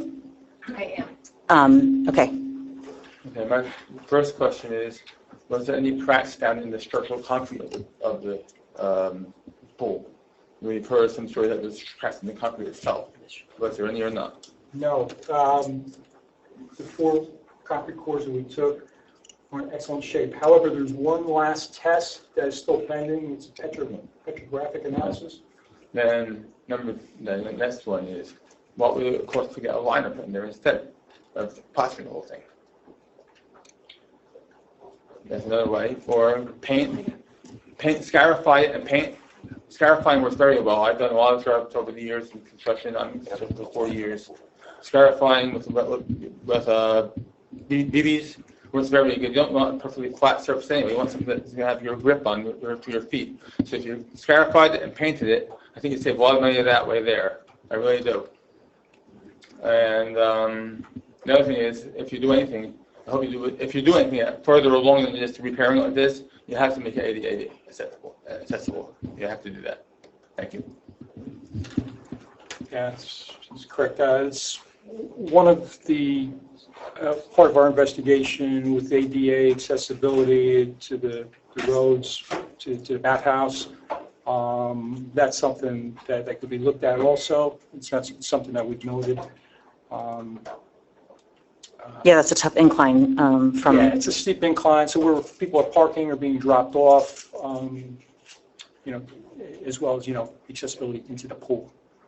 But from the outside too, that is a concern.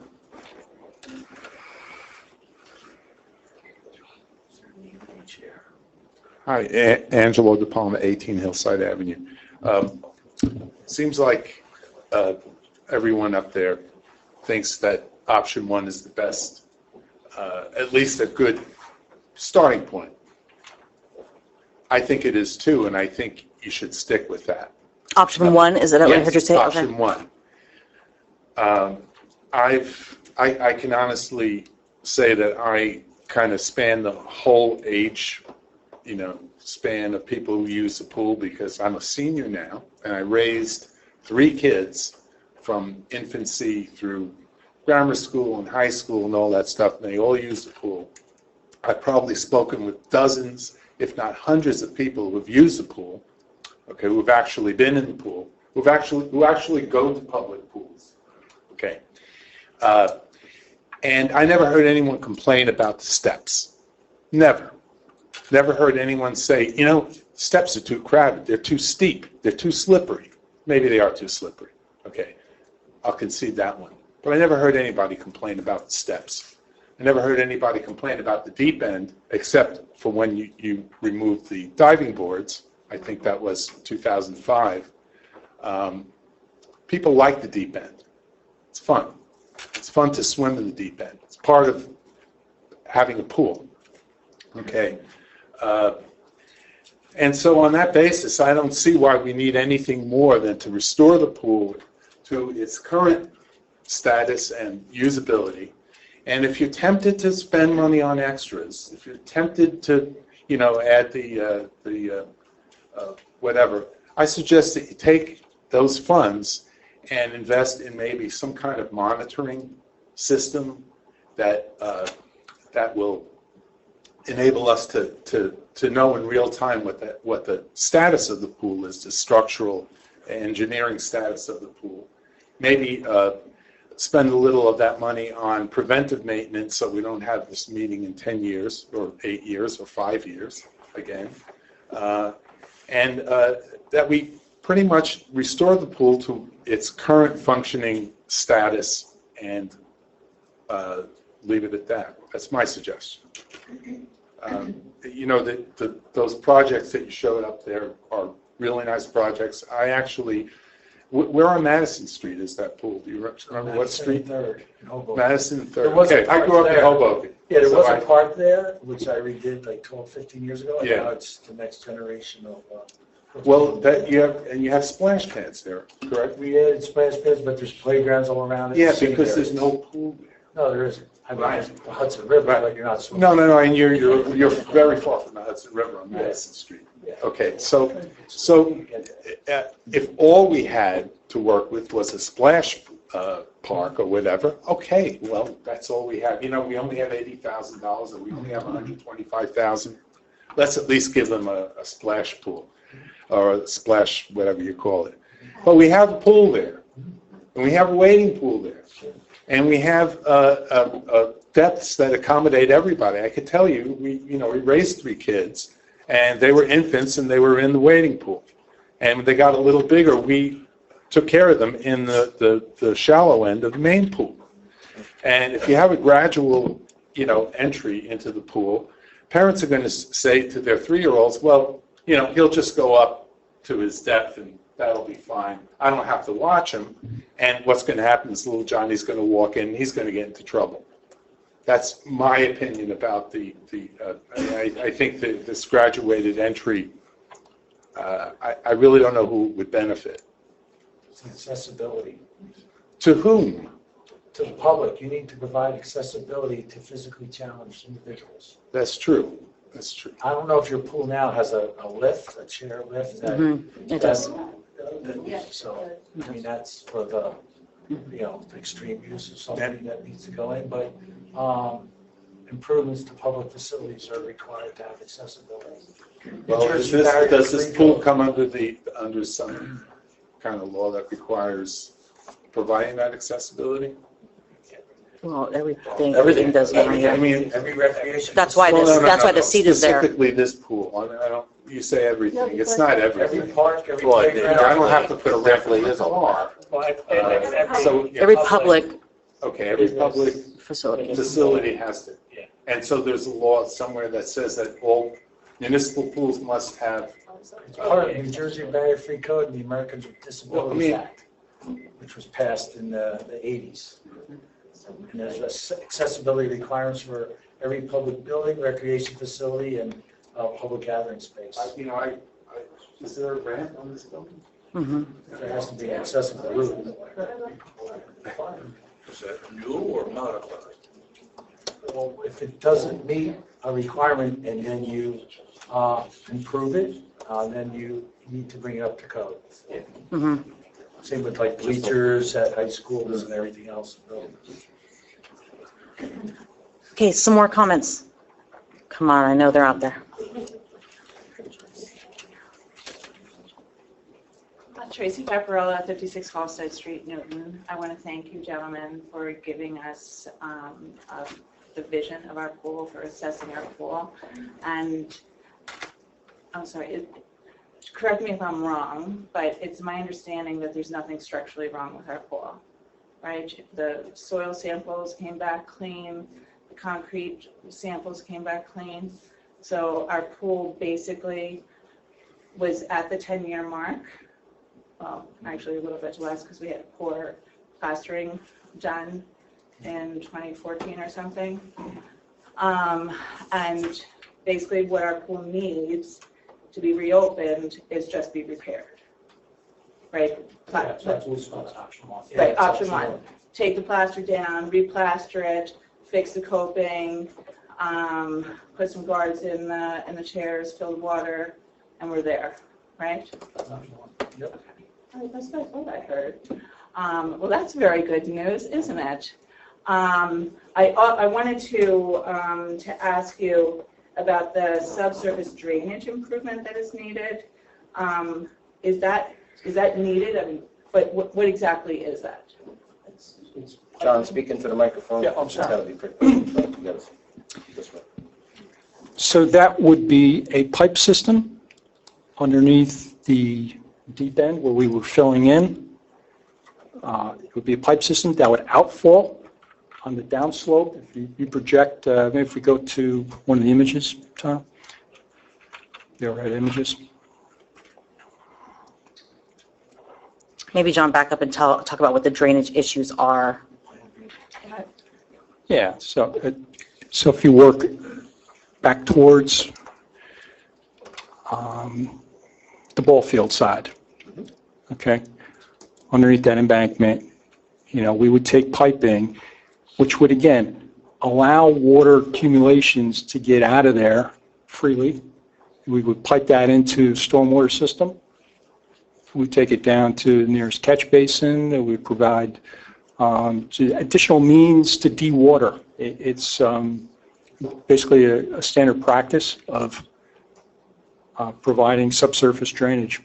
Areas that have high groundwater systems, you typically have what we call an underdrain system to allow water to not force additional pressure to the surface. It's a way of alleviating the pressure to some extent. So water is collecting underneath the pool? That's correct. Go back one slide, Tom, because I think it said that groundwater levels fluctuate from 3 feet to 7.5 feet, and that puts pressure on the structural. Yeah, so that deep end is, we'll say 11.5 feet.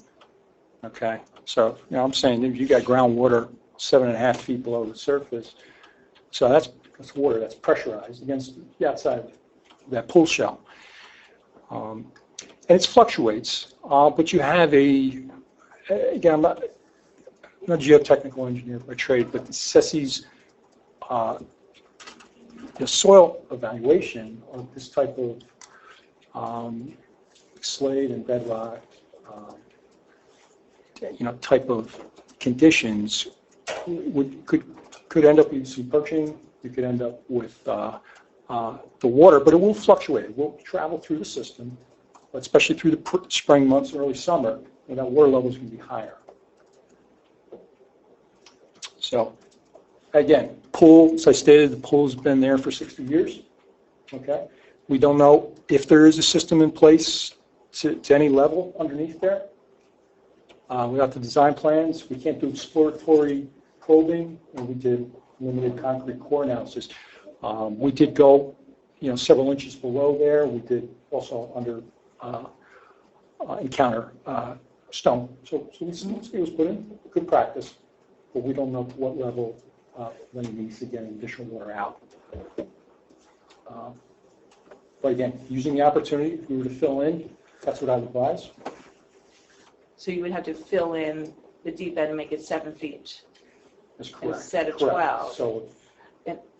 So if left as is the pool going to become damaged? Is that deep end, is the 12-foot deep end damaged because of the fluctuating water level underneath? No, I don't believe so. Okay, so we can leave it just as is? Yeah, that's why we have an option one. Okay, Yeah. so we can do the option one without the subsurface drainage improvement, and the pool will still be good as gold in June, right? Be as good as Yes, it it is was. today with a new plaster surface on it.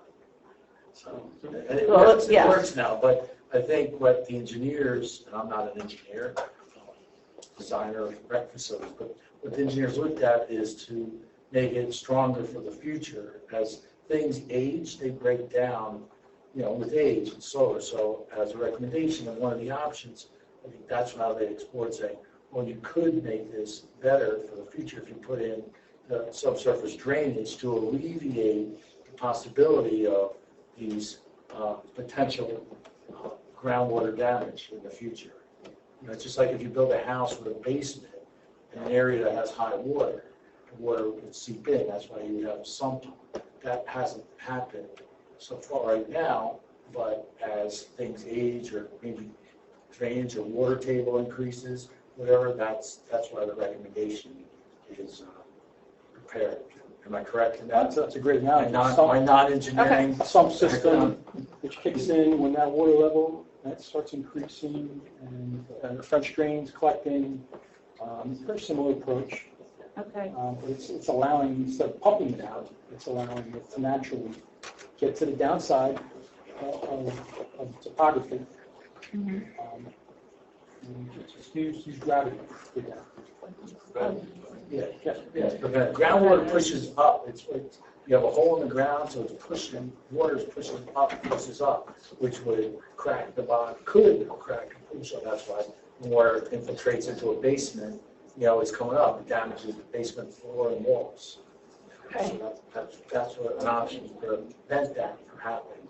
So how much would that improvement be? Like, take it out of option 2, how much would that improvement be to add it to option 1? Well, that's the 75 to 125. That also included the stairs. Yeah. Okay. And the thing. Yeah. You'd have to get a detailed breakdown. Keep in mind, option 1, we're not excavating That's what I'm wondering. around the structure, we're not exposing anything, nothing needs to get, a layer of filtration. Do the drainage as an add-on. So To option one and that's more, that'd be more expensive. Without the steps. gives you guys the choice. Option 2, I like the full. you've got, we said, all right, this floor bottom will be bang, it's no good. So we're gonna build it up, crack some holes, we're gonna expose, allow water to get through it, put stone in it, put some drainage pipes out, so let that water get out, get in there, to the new core surface level, have it needs to get down to the finance facility. John, I know it's counterintuitive, but I need you to talk on the microphone because Oh, I'm sorry. I know you don't want to talk to the person behind you with your, Sorry, but yeah. thank you. You're being very polite. And I'm sorry to be asking so many questions. So in order to do the subsurface drainage improvement, you would have to fill in the pool and make it 7 feet? You need that extra 5 feet? Or could you do the subsurface drainage and keep it at 12 feet? The 7-foot depth that we've thrown out there is really the minimum depth you would want for the starting block. Okay, you could We do like those.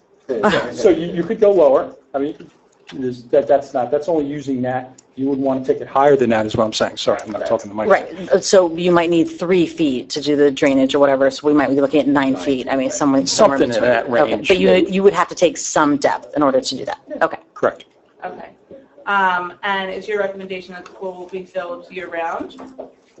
That's what I see. Right. Most of the concrete pools in the industry, they keep water in the pool to balance out that hydrostatic pressure on the bottom pool and also the size of the pool walls. So there's water in it. A lot of places don't like it because they're afraid of what could fall into the pool or what they may find in the pool when they open it in the spring. But So they cover them, right? Yes, there's different covers, and there are some places that don't even have covers. But it's all that industry standard is allowing the water to stay in the pool. And concrete, in any pool, concrete or a minor pool, you need that for the pressure. Right. From the side. So I'm hearing to my left, you're right. We have our supervisors in recreation and DPW here with us who are making comments about typically what happens is that the pool is left with some water throughout the year in the winter months. Right? Okay. Straight down the road, skimmers, that's it. Speak up, Rick. Go ahead. It's drained down the road of skimmers, and there's tubes put into it, so it don't freeze solid and push out. But with the valve, the problem with the valve in the deep end, it drains itself. So it's never been empty, it's always been full. Right. So it's just, that's why it's drained down. Okay. Okay. 35 years it's been full. Right. I don't even know what I read in the reports. There's no way. Tracy, more questions? No, thank you. Nope, Thank nope, you very nope. much. What's your vote? Option. What's your option? I'm taking notes. No, I think option one. I think that is probably more affordable for you to Us, approve. all of us. Well, you're the ones who are making the decision. Right, but it's all, I mean, all of us are taxpayers, so it's really the decision for everyone, is what we're doing tonight. $200,000 pool, what is that? That's, what, $70, right? Something like that? Well, 240 is going to be about 4 or 5 tax points. So about $20,000 a year for 10 years, sort of a tax point, so it's fairly nominal. What, and as a, interrupt Tracy, but what do you think about doing as part of the bid, just an option for the drainage? Right, can we just do that as part of the bid, just have An alternate. alternate, right? And Sure. to me, that's, Yeah. if they come in favorable and the council says that they want to go forward, at least they have the option, right? Absolutely. Okay, Tracy, I'm sorry, Tim, you were asking about an option about the drainage? Yeah, just as part of the bid, we just make that an alternate as By part of the bid. keeping It's the a big deep end. alternate, but- We need to keep the depth. That's a question I wanted to ask, because having had a built-in pool when I was growing up, we were always told that you have to have a certain depth for when you dive in, so that when you hit that slope, you don't break, hit your neck. And that's what I was wondering when you're talking about reducing it to 7 feet. A minimum was always like 8.5, 9 feet, we were told. And our pool, I know, was at least 9.5 for us to dive into the deep end. And then we had to have the slope a certain distance away for where you come down the pool. So that's what I was wondering, if their swim team is actually diving in on a full dive. No. well, They do no. shallow dives. Yeah. Oh, they do shallow dives. Off the blocks. Because of the tubes, the swim tubes, yellow tubes, we have actually had portable diving blocks at the 5-foot end. We've been diving into 5 feet, which swimmers are trained to do that. But no, it's not ideal. So we love the diving block idea. That was one thing that the swim team wanted to do, and Which is an option too. which is an option too. But maybe you can pick some options. Meld some things. If the diving blocks were at the deep end, of course, that's just better. So, This is better. I don't put you on the spot, but so your preference on behalf of you and the swim team would be option 1 or option 2? I'm no longer president of the swim team, so Okay. I won't speak on behalf of the swim team. Okay.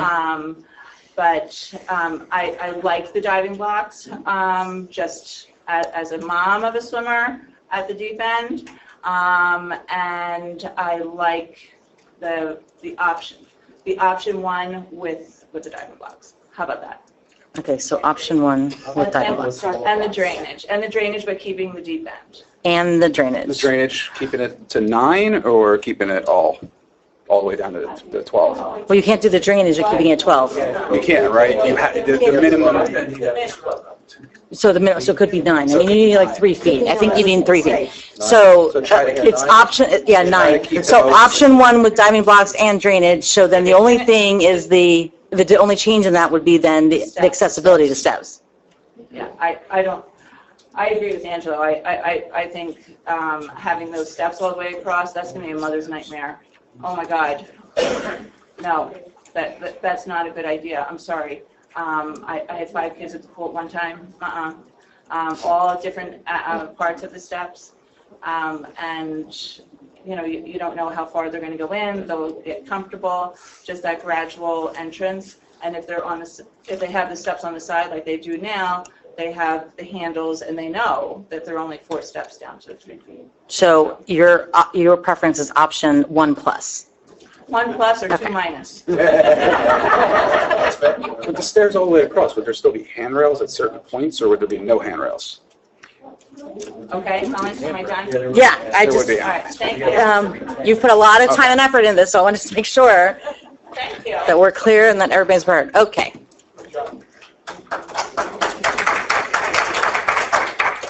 Teresa Marquina, Liberty Street. I guess, so I'm new to the swim thing, and I'm nearly the VP of the swim team. So the diving blocks, what exactly, where would they be again? And So if you so see, you are moving the slide. well, this suggestion shows the diving blocks and 1 slide. Okay, so you're just going to move the existing slide that we have and move it over? Or are you thinking all That's new? what the current concept shows. Okay. Yes. Yeah, that, okay, so then the diving blocks would go there on the deeper end of, okay. And I would presume that for safety reasons, they would be closed and only being used during swim team practice and meets. I mean, that's not going to be an amenity of the pool that's open all the time to be Cones used. on top of them when people. However, that kind of- yeah. Okay. However, our experts over here on the first row deem to keep that safe. Okay, I see. Yeah, I agree with the 1+ or 2 minus. I think that the steps, like even, I see what, we already have the chair that you can, you know, somebody with disability can come and sit and get into the pool. And so I think that that is, you know, maybe if there were more people here that, you know, had a struggle with that, they could speak on that. But I think that the scary thing with that, you know, 0, whatever, you know, is that the little kids will just go in, feel comfortable, keep on walking, and your eyes are on another kid or doing, you know, and then there they go, they're off, and, you know, on a busy day, who knows how long before the lifeguard sees or whatever.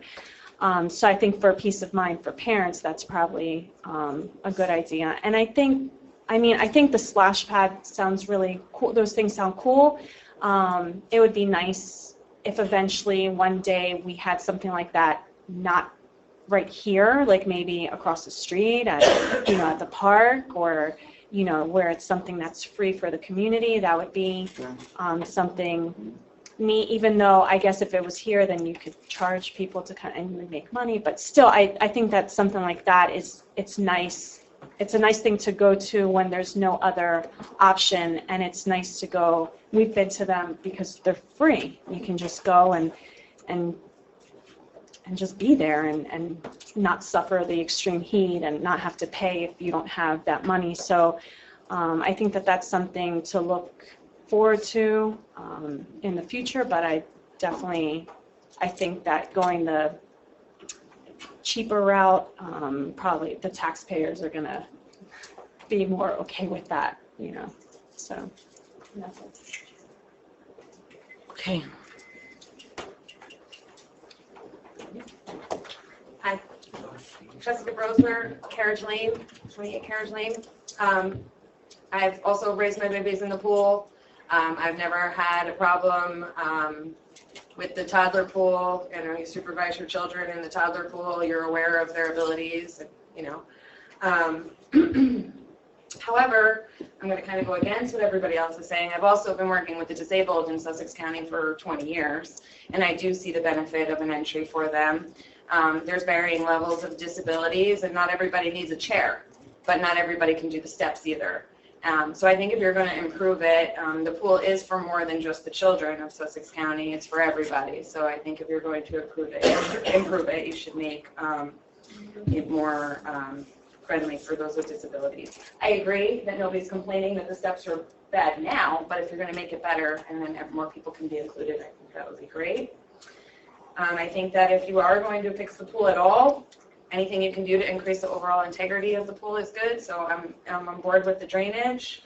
But I also agree that a deeper pool is just more fun. So as much depth as you can keep us would be great.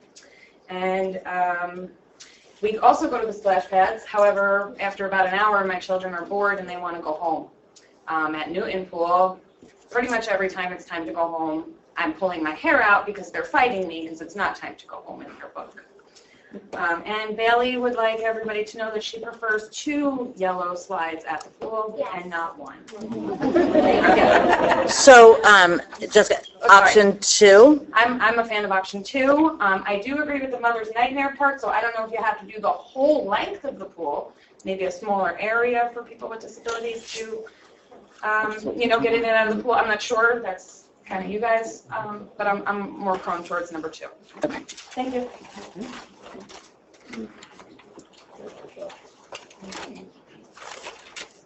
It's going to be very quick. Karen Hardin, Lafayette, Hampton.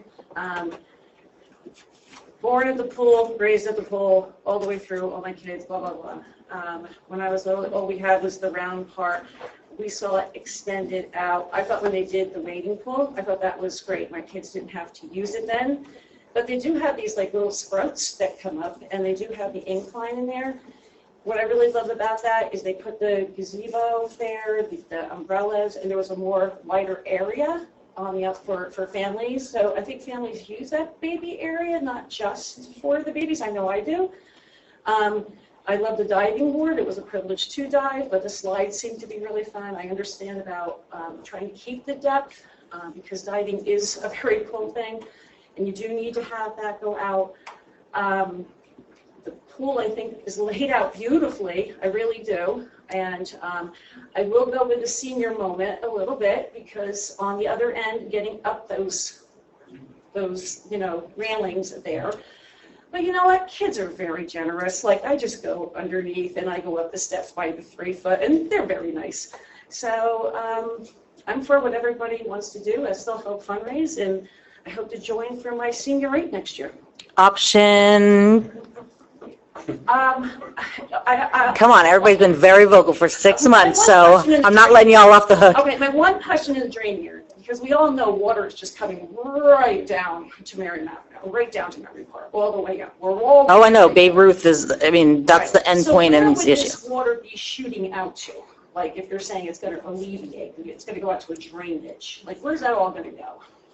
Because isn't the Babe Ruth Park there, sort of? Yeah, if you go towards that side, there is Thank some drainage structures, within the A ball catch field there, basin. catch basins. Right. So, like, with the town, saying with the Babe Ruth, is that something that they can combine with that? Because they have to, there's like all that drainage. It's too far. Babe Ruth is on the far end. About far end. That's the high school field for all intents and purposes, and the drainage issues that exist there are in the outfield and on the outskirts of that property. So that, we had that presentation a couple of council meetings ago, but Oh, and the whole idea, this is just the plaster, so like leveling it, like getting it as low as possible, like the 9 foot, but having that underneath will keep the whole structure maybe more sound for the future. That's what you're saying. And it is 60 years old, right? We're not just talking about the plaster, we're talking about the structure. And that was 1959. So, if you can get the water but keep the 9 foot, I know everybody likes those diving, the slide things. I'm not going to go down. But if you do like those, what do you call them? Like with the 9 feet, the diving things. I mean, would people be able to dive into a 9 foot? Would that be open to the public?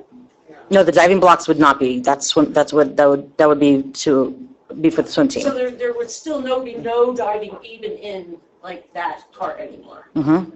And There's no diving in there now. Oh, I know. Yeah, Oh, so no, I know. that's not going to change. Yeah.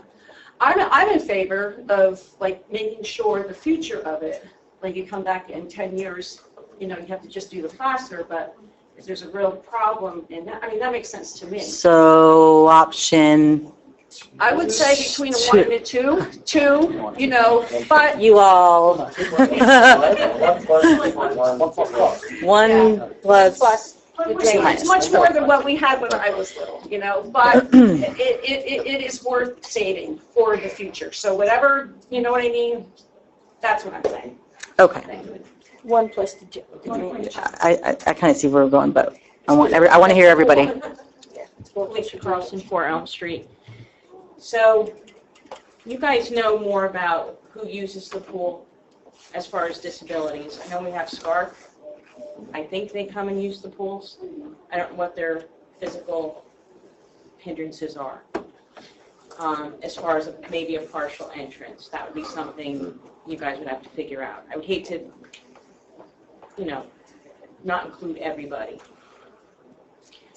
As far as the splash pad, I agree with that being down at the park at some point in time because it's a good relief when the kids are down there playing and really they need something else to keep them occupied down there. That's my fan favorite there. We're all looking at the cost of what it's going to be, but has anybody taken the time to see the other side of, okay, once we do this, how are we going to try to bring money back?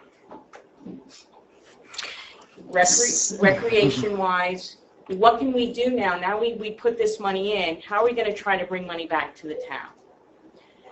So, is it possible maybe to have the pool open to the public, like most town pools do, Memorial Day weekend, and every weekend from that point out through Labor Day? Weekends. Okay. Getting lifeguards. I'll tell you right now, I have 3. They're hired. She have one. I mean, Yeah, you're no, fine. I don't mean to interrupt, but we've talked about that. Okay. Where I live, the pool opens earlier, and they'll do weekends until it hits full throttle, right, Monday through Sunday Okay, type because I think thing. we've lost. Yeah, we're gonna try to recapture some of the time. No, which is great. Yeah. But Ms. Carlson, I just want to also remind that there were very, very strong sentiments early on in this process where many critics were saying that this should not be a financial decision, that the pool should not be a moneymaker, and that should not be a revenue line for the town. So I'm not. I'm not. But by doing this, by bringing it in, you might make that extra. I mean, you're still going to make something. You might, but we're not counting on it Well, because we can't. I'm not, and I'm not trying to make the pool Yeah. a money maker. Right. But I'm just trying to say in your head, yeah, we're putting money out, but eventually we're going to try to pull money back in. I mean, basically, this is a decision that's going to be an investment into an amenity that the town has as a service, just like the other services that we Yes. provide. Just the other towns don't have this. But by the same Yeah. token, you want to have it out there for more people to even take use of it. Definitely. For sure. I mean, we had those discussions a little bit during Okay. the budget meeting about, things we could do, and we're going to continue to have those discussions. You want to It's make just it right now For sure. but you want focusing people to come. on And the if people pool. are going to come, they're going to pay. You want to do it the opposite way? You can have free swim nights at the pool. It'd be nice to have maybe the pool open one night later a week. One day, one night, maybe till 8:30. I'm just looking at the swim team.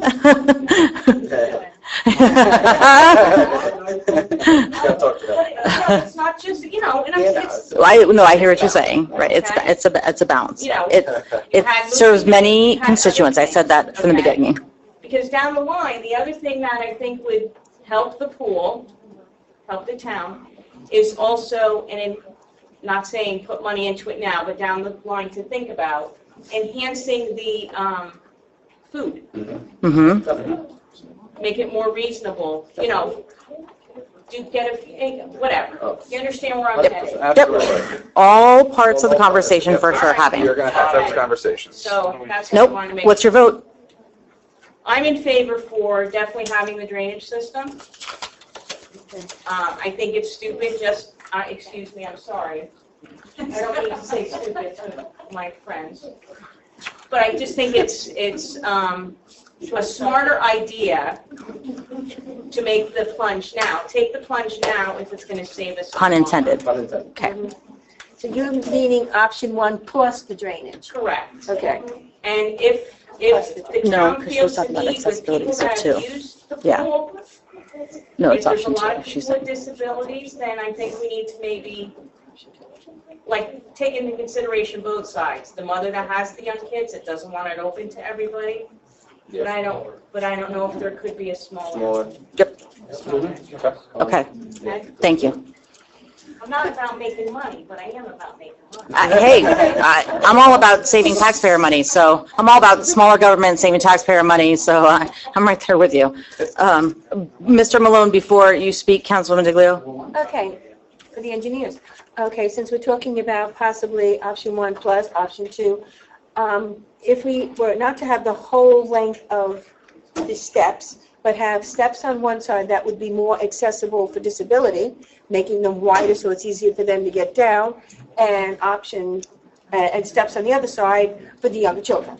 Could we have separate steps on both sides? Yes, and I think Dan had proposed that, and we talked about, Beach entrance and stairs. yeah, that you could have and Joe talked about a combination perhaps of the beach entrance and the stairs, so. You know, and on the beach side, you just put the lifeguard closer there. I mean, there's lots of things that can be done. So I'm hearing a theme, but signage, want to hear everybody. Mr. Malone. Michael Malone, 59 Trinity Street. I want to dramatically change the focus of the conversations that have been going on here and go back to a number of months ago when this topic first came up. And in the course of the conversations, I mentioned about the amount of water that was leaking out of the pool, the many thousands of gallons, and the water on the side of the hill coming down and going into the earth. And I pretty much concluded by saying, how long is it going to be before the pool slides off the side of the hill because there's so much water underneath the pool? I'm a little disappointed that it stopped at 1.5 to 2 inches below the gravel at the bottom of the pool. And now it appears that there is no information on what's further down in the ground. And just taking a few words out of context here, the town of Newton, which I guess is you gentlemen, has observed cracking and spalling of the existing mortar liner. Okay, what's underneath that? Are the walls cracked, and why are they cracked? In addition to a deformation of the bottom of the pool. Well, concrete can deform just so much before it breaks, cracks. And I'm wondering still, how good is the ground underneath? You make mention of it as being appears to be dense or very dense. That doesn't answer my question tonight and previously. How good is the ground underneath when you have that much water having leaked over the number of years? How good is the ground underneath? How much longer? You can repair the pool, you can spend a lot of money repairing it, doing many very nice things to it. But are the walls cracked underneath the stucco that's been put on it? Is the bottom of the pool going to crack when you put water in it? Nothing has been done to test the ground. You've tested the pressure on the concrete, but there's been no test on the ground underneath the pool. And that's my concern. That's why I'm bringing it up. John. Yeah, SESI performed a geotech with drilling.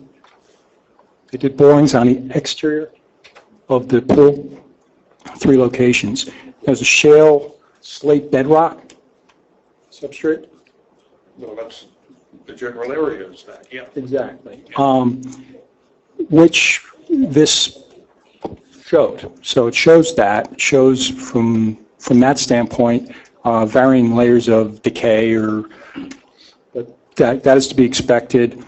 The analysis that was done on the pool is limited in the depths, as I understand, from the type of procedure that it could do. That was meant to analyze the concrete.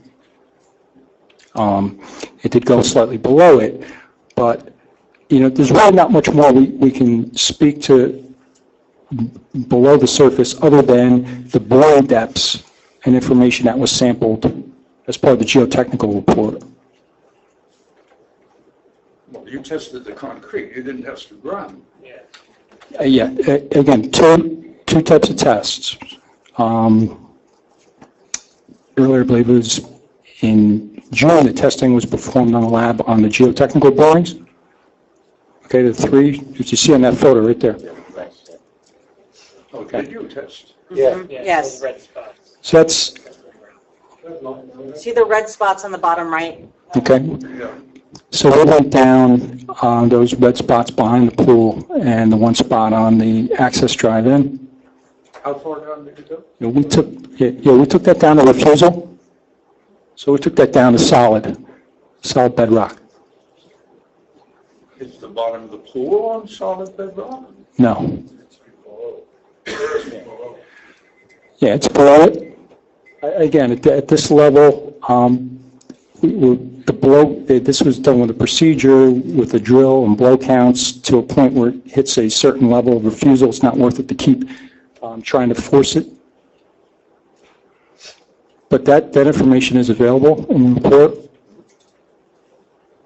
Was there a compression test done on that?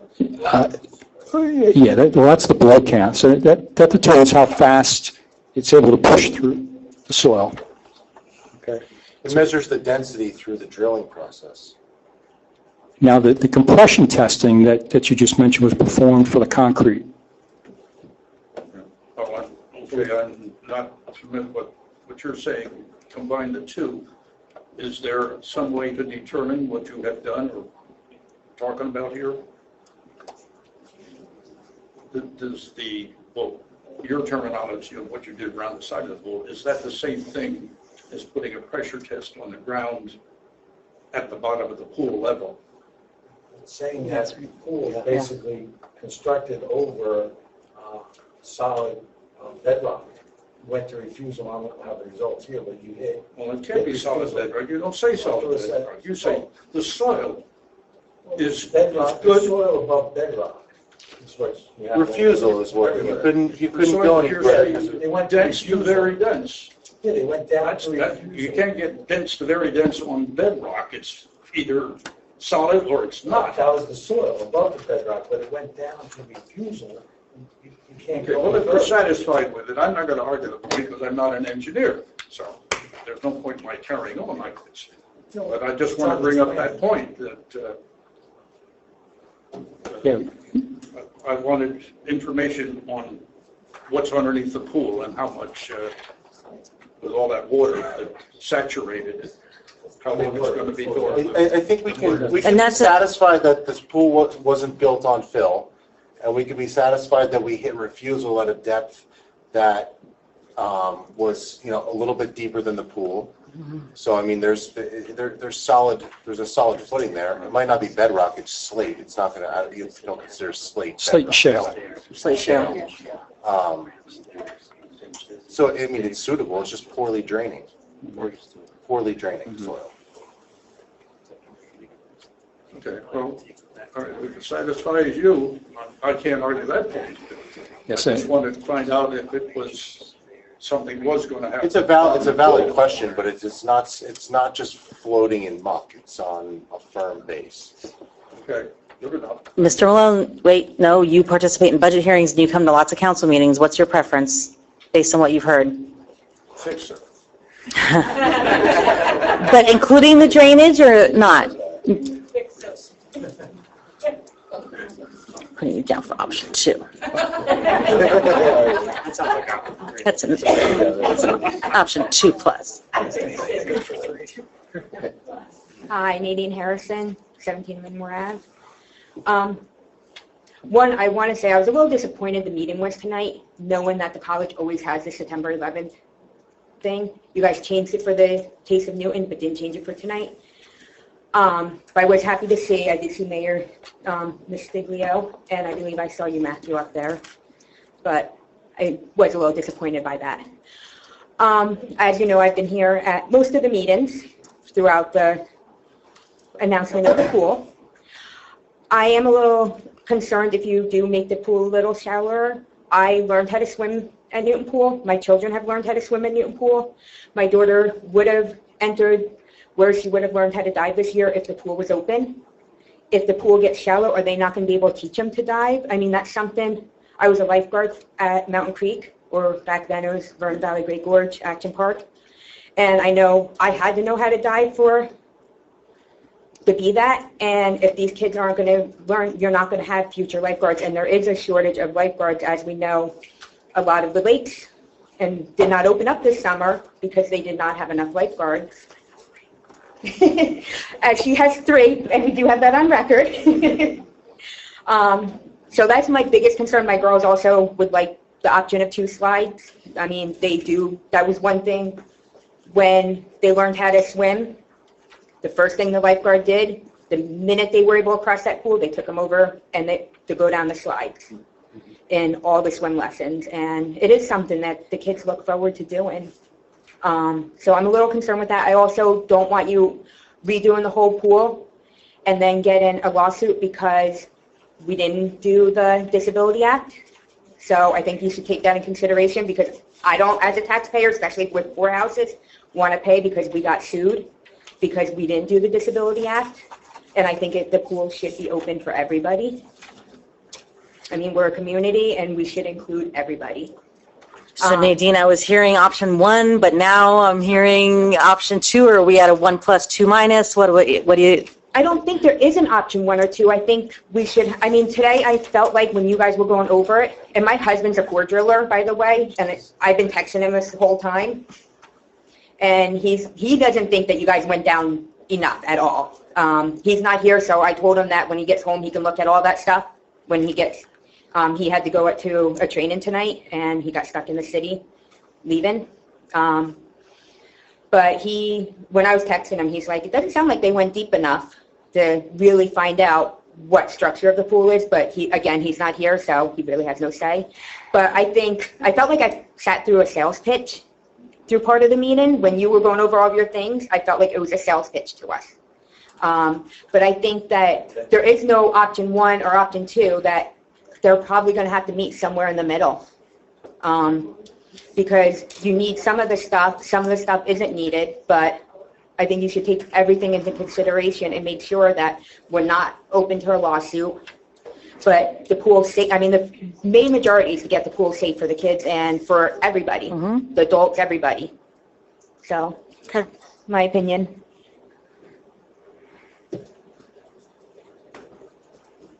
Sound like you're thinking along my lines, to me. If you go to refusal, you can't go any deeper than that. Yeah, I mean. My name is Alan Abramson. I live on Giancarlo Lane here in Newton. I'm new to this, and the time I finish talking, I don't know how many friends I'm going to make. But with that being said, I would like to address the council first. Does the town of Newton run solely on taxpayer dollars?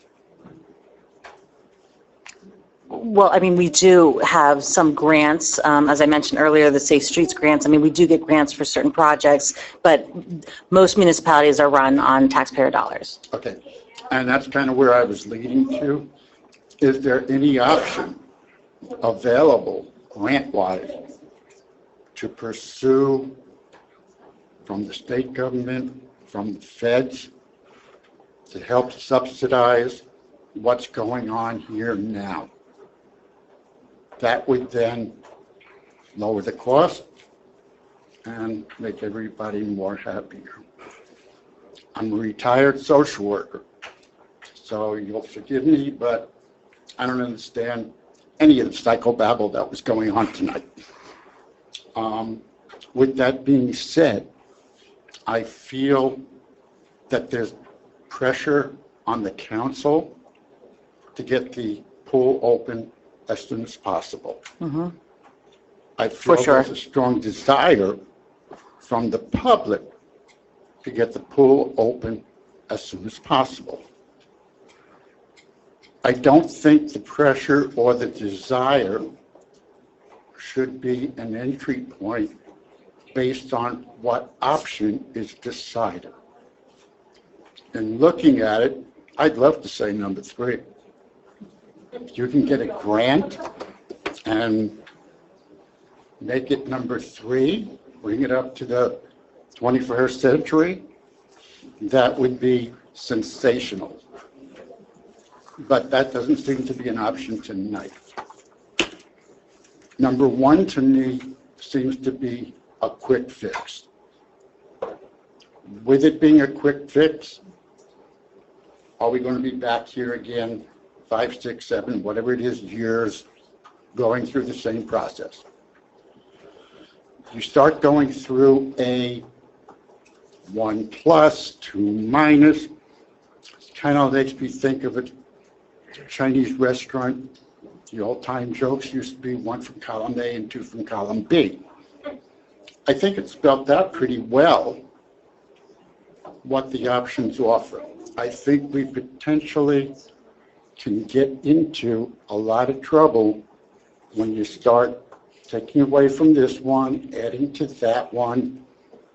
I don't think it's the best way to do business personally. I do feel that there needs to be incorporated into whatever the decision is, handicapped accessible for all, whatever that might take.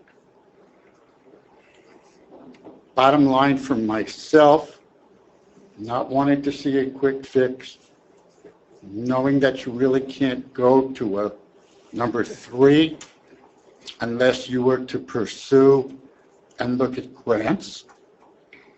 So my option, of course, would have to be number 2, but I hope that grants can be looked at, see if there's anything available, see if our representatives can help.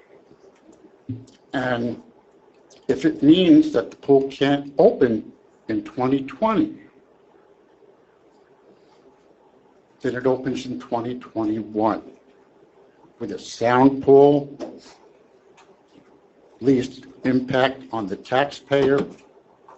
Yes, you have to suffer through 1 more year, but people survived this past year, and I'm sure they could survive again this next year. Thank you.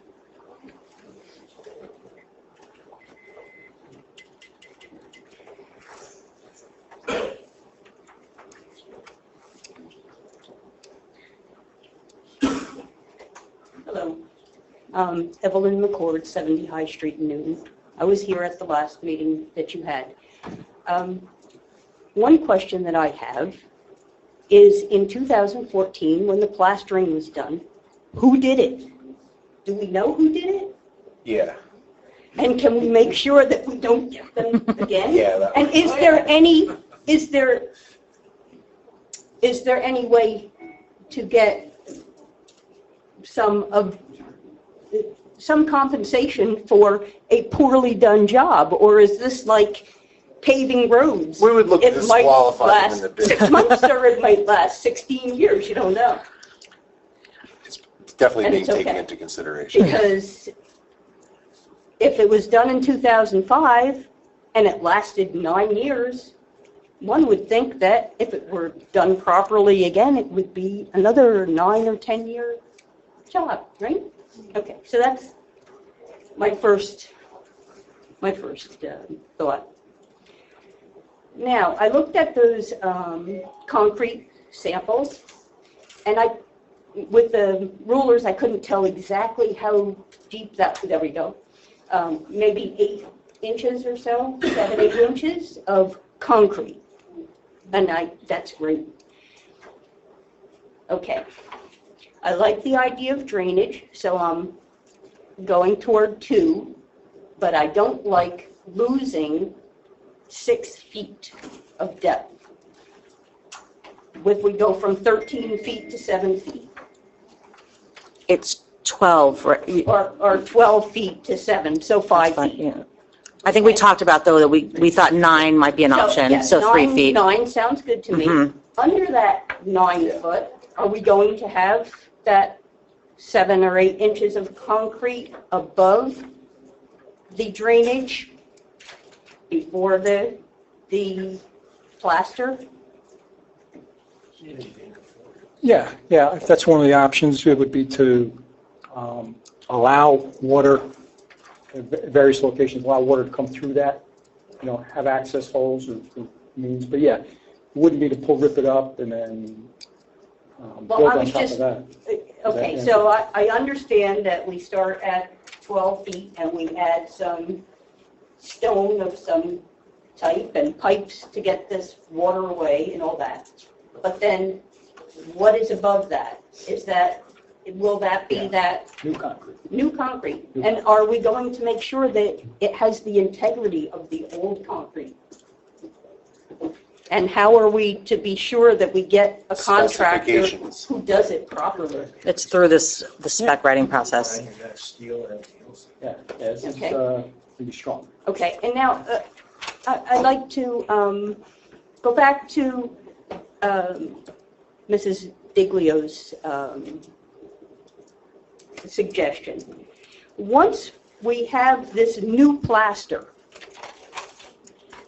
is it possible to use some kind of epoxy paint on the plaster, or is that not something that's compatible? I'm not sure. I'm not sure of that. Our aquatic consultant, Atlantic Aquatic, could probably answer that. We have to get you the answer, but typically plaster is put down with a finish and a look. Like one of the more popular ones is called Diamond Bright. So it has a smooth plaster finish, has a little bit of a sparkle attraction to it, has the right adhesion, grippiness to it, and you don't paint over it because paint requires more maintenance. Okay, my kids were on the swim team, lifeguards, the whole thing.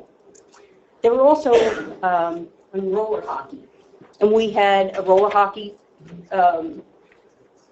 rink set up, and eventually we had a terrific finish put on it.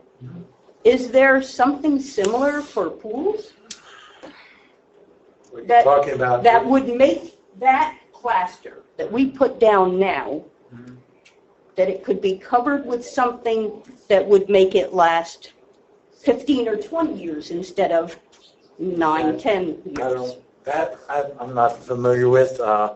Again, the exact materials, the aquatic consultant or some representative of a company that makes different coatings and finishes can come in to give you that sales pitch, to tell you what their products do and what is available for consideration.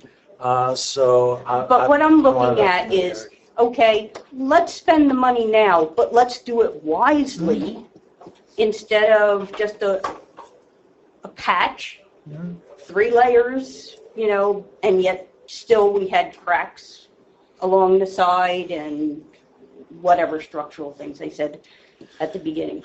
I want the pool open next year. I want it to be done, but I want it to be done in the best way we can do it. I'm going for option 2, but at 9 feet. Okay. Okay? Once you get into it, you can always explore options with John. Because there's coatings and things they can do that. Hi, Margaret Baldini, Barry Lane. I had a question from Ralph because he forgot to ask it. He wanted to know if the figures were based on prevailing wage, which they probably are, but. Yeah, I have to. Okay.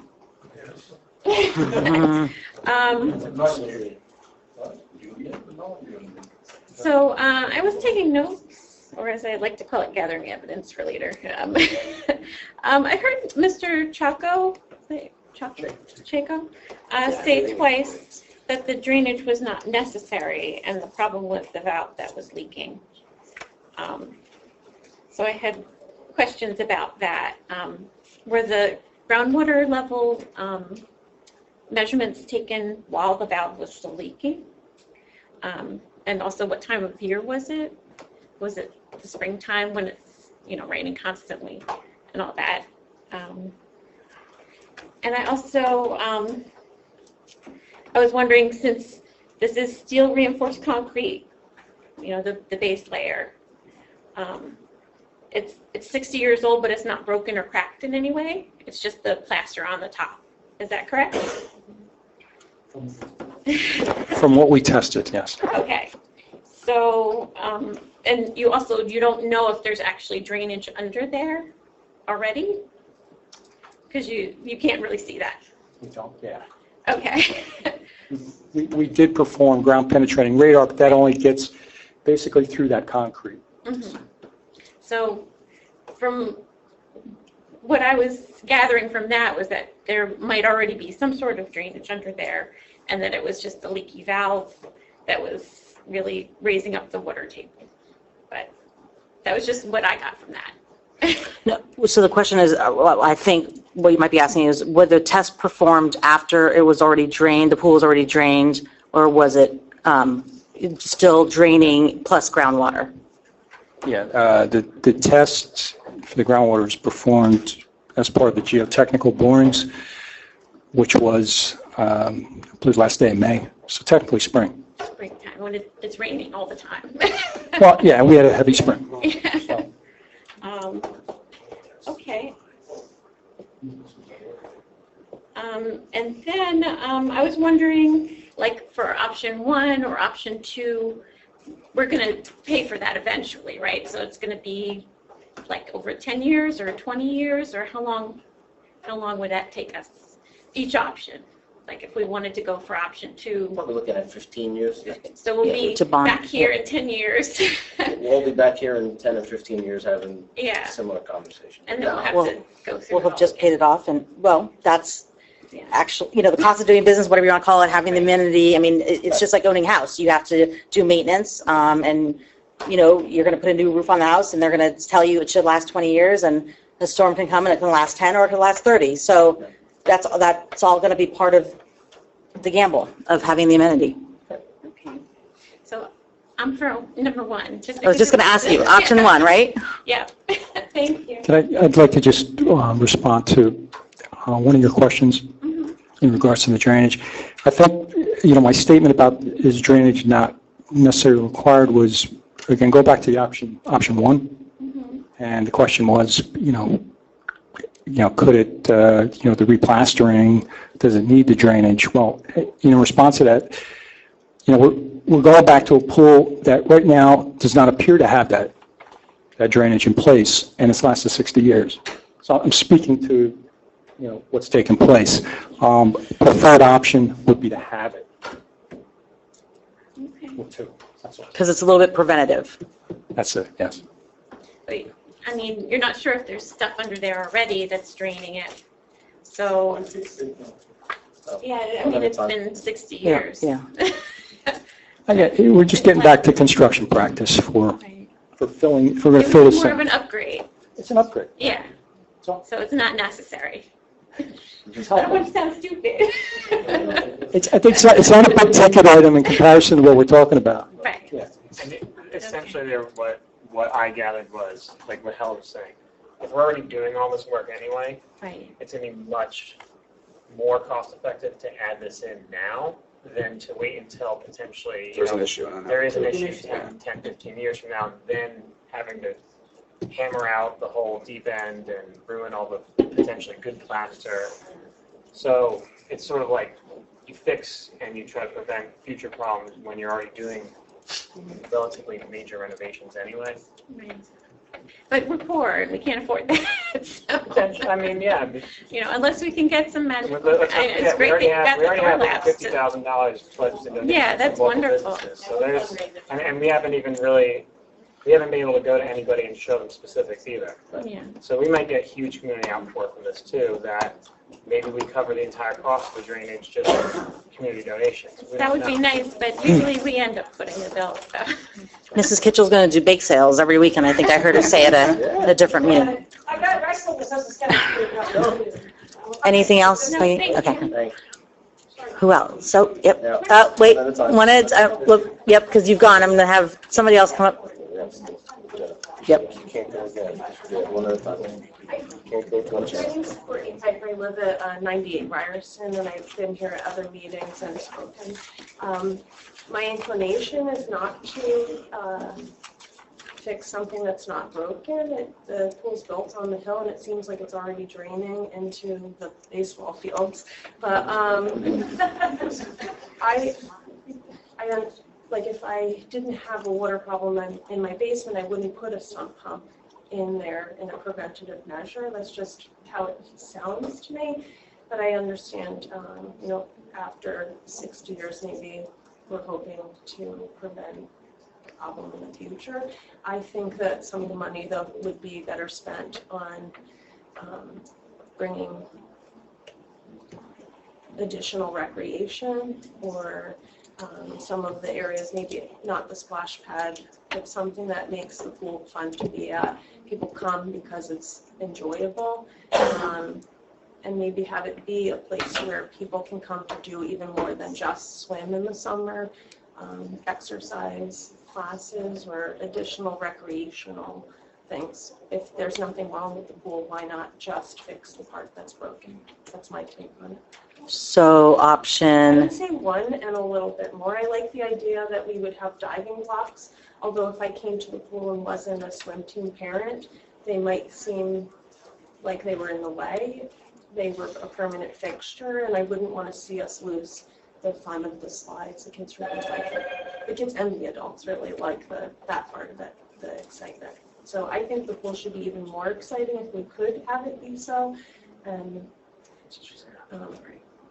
fix what's broken. okay. I can tell right now, having a full length My name is stairs. Guillermo from Civil Liberty. Question, Wait, I'm sorry, can you just repeat that? Go my ahead. name is Guillermo from Civil Liberty. The cracked and spoiled concrete, so what was the cost? I wasn't sure exactly what was the cost of that. Is it the drainage? I'm sorry, The cracked and spoiled concrete. The crack. it's the cause of it. We think it was related to the craftsmanship. And the craftsmanship.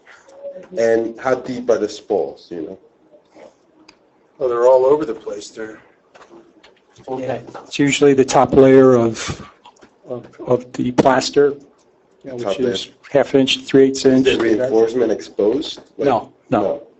So it's just the plaster, so. And the cracks only go down to the plaster and the stuff of the concrete. Yeah, tests show concrete right now to be very serviceable. At the cracks. No, nothing to do with the cracks. Yeah, we're going to look, the concrete is underneath the plaster, and the cracking you're seeing and we observed was in the plaster. Okay. Okay. Again, we only took concrete cores at 4 locations, sorry for that. 4 locations. So all the spoils and all the cracks, they're not related to the concrete, just the plaster. Mm-hmm.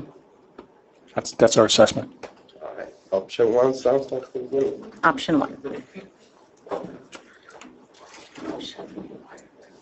Felicia Carlson, I just wanted to ask, what's the repair, like yearly repair now, once the project's done? How do we maintain? Maintenance. Is there a cost to that? Like, what should be done yearly?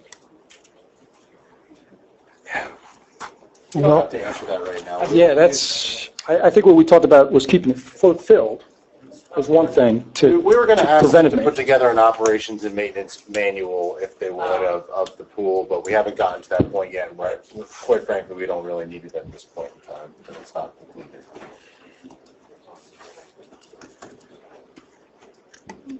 Who else?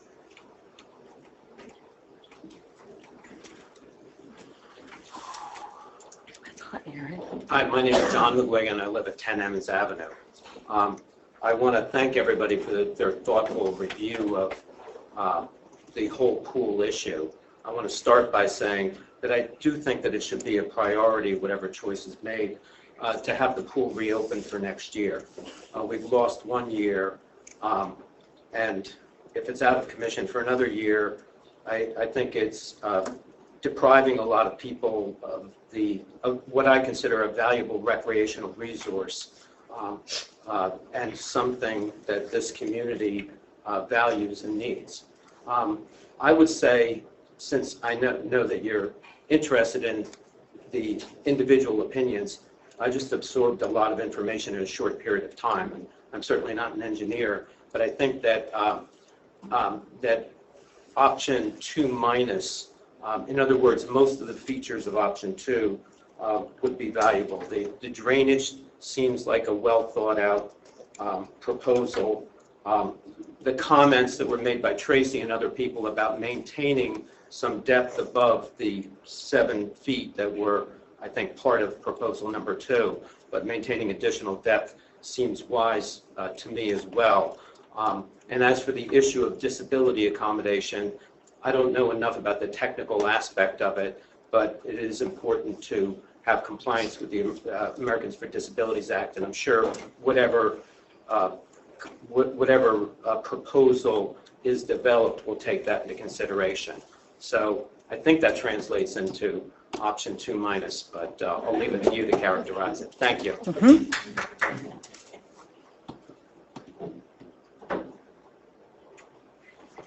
Mr. Kelly, Mr. Hoffman, Mrs. Gill, anybody else? Okay. Hold on, because I'm putting that on the record. You hold on there.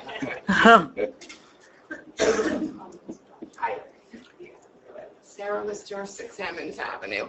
I'm leaning more towards option 1 with possibly helping any handicapped people. I just kind of feel like 60 years is a long time, and I think it just might end up sticking around for quite a number of years more. It sounds like the engineering was pretty solid, whoever built this pool. Is there going to be an option to ask anything else not pool related? Yep. At the very end, right? Yes.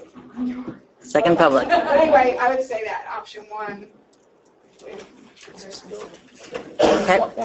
Thank you. Mhm. major thing about the pool is not the year. First off, thank you for your patience. Dirk Kelly, West End Avenue, thank you for your patience. From what I understand, the pool is structurally sound. It does need drainage for the future, right, to clarify.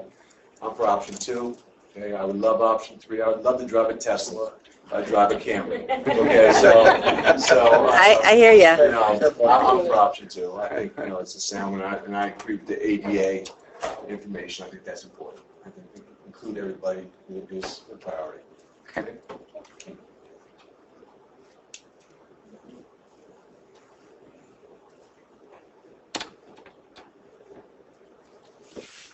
Anyone else on the pool? Any other questions for our engineers?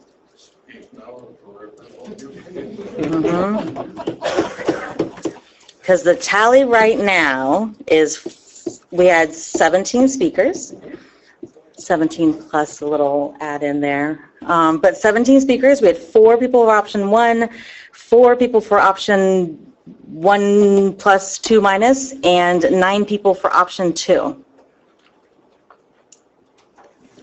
Okay. Very democratic of you to. Look, this has been a conversation since February, and I'm not making light of it. We've had a lot of passion, a lot of time put in by the community, a lot of opinion on this. About 60 people at the height of attendance tonight.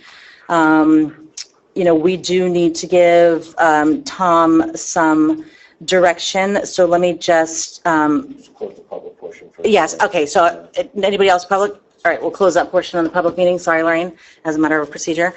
So if I am looking back at my 7 pages of notes, mostly what I'm hearing is that while we would love to all be driving Teslas, Mr. Kelly, that's not really an option, and certainly if the goal is to be open next year in 2020, that's not the option. I hear a lot of support for making sure that the pool has accessibility to everyone from all ages, from all abilities, and that providing that means we can have a series of different types of activities there, whether it's exercise classes, senior swim in the morning, the swim team, open pool time. I'd be in favor of a little bit of adult swim, maybe a night swim option, maybe a longer season. There's a lot of things that kind of, will continue to be worked on as we move through this. I think the majority of the public opinion is that we want to be as frugal as possible.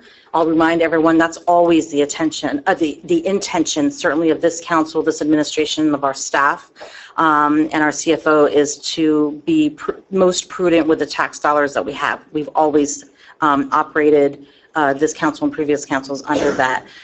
So I think, Tom, what I'm hearing is that at a minimum, we want to look at option 2. We want to look at delineating a little bit further the options, the additional options in option 2. So let's piece out what's the drainage component of it. If we don't want to go to 7 feet, we want to see what we can do at around 9. If 3 is what I'm hearing, keep it as deep as possible, right? So that's a takeaway. In terms of the new steps, let's look at our options of a hybrid so that we have some stepped in and steps, and then operationally how we proceed with that, we will work out through recreation and the lifeguards and staffing and to everyone else.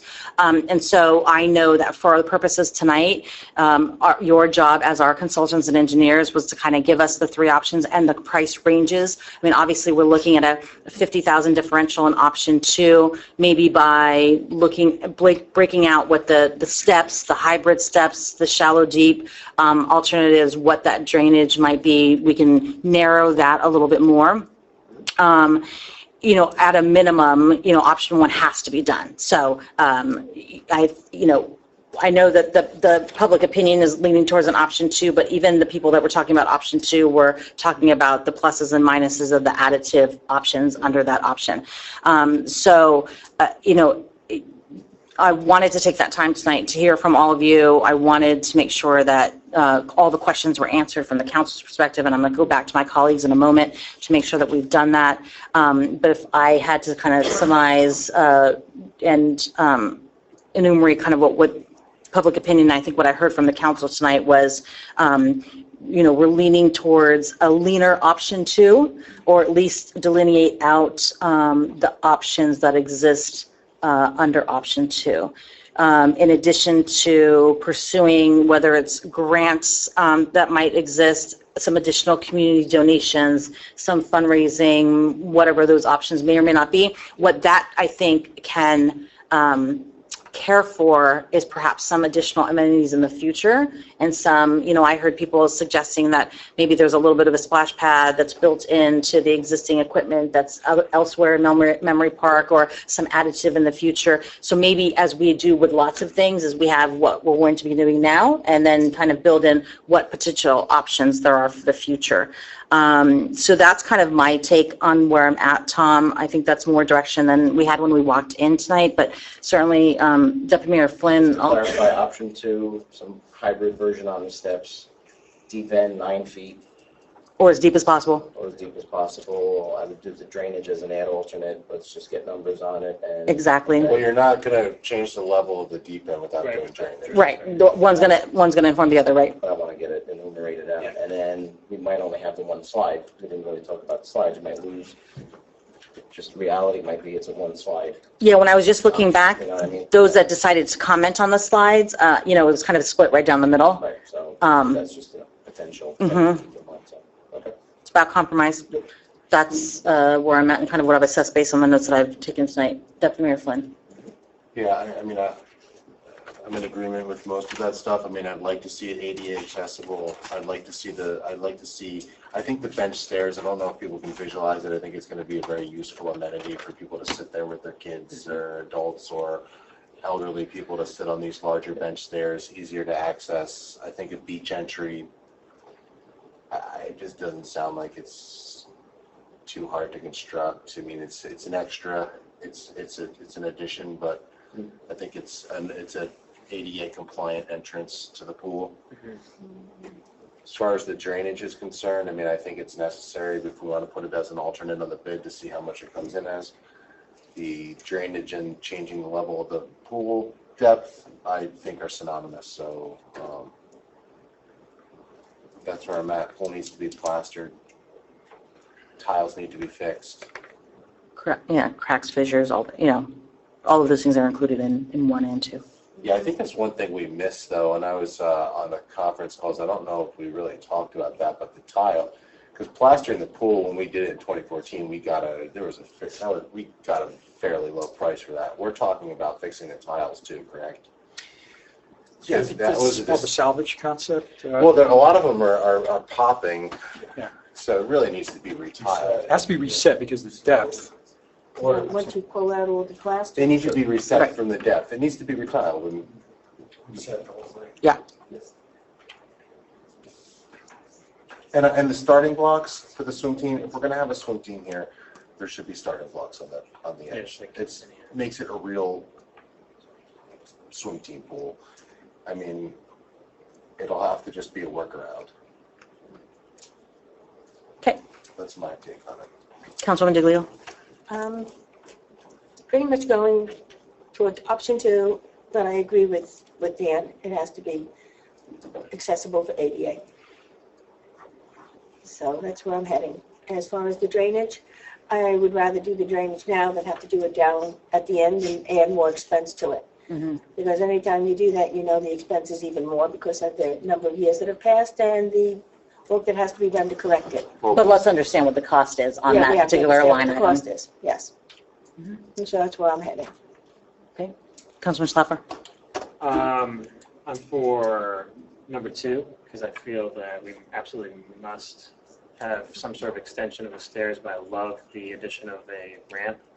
I feel like right now you might not be getting complaints about the lack of a ramp, but what's more likely is you're just not getting that population to come. They're not going to complain, they're just not going to come back. So I think that'll open up a whole new demographic of potential customers for the pool. For me, I'm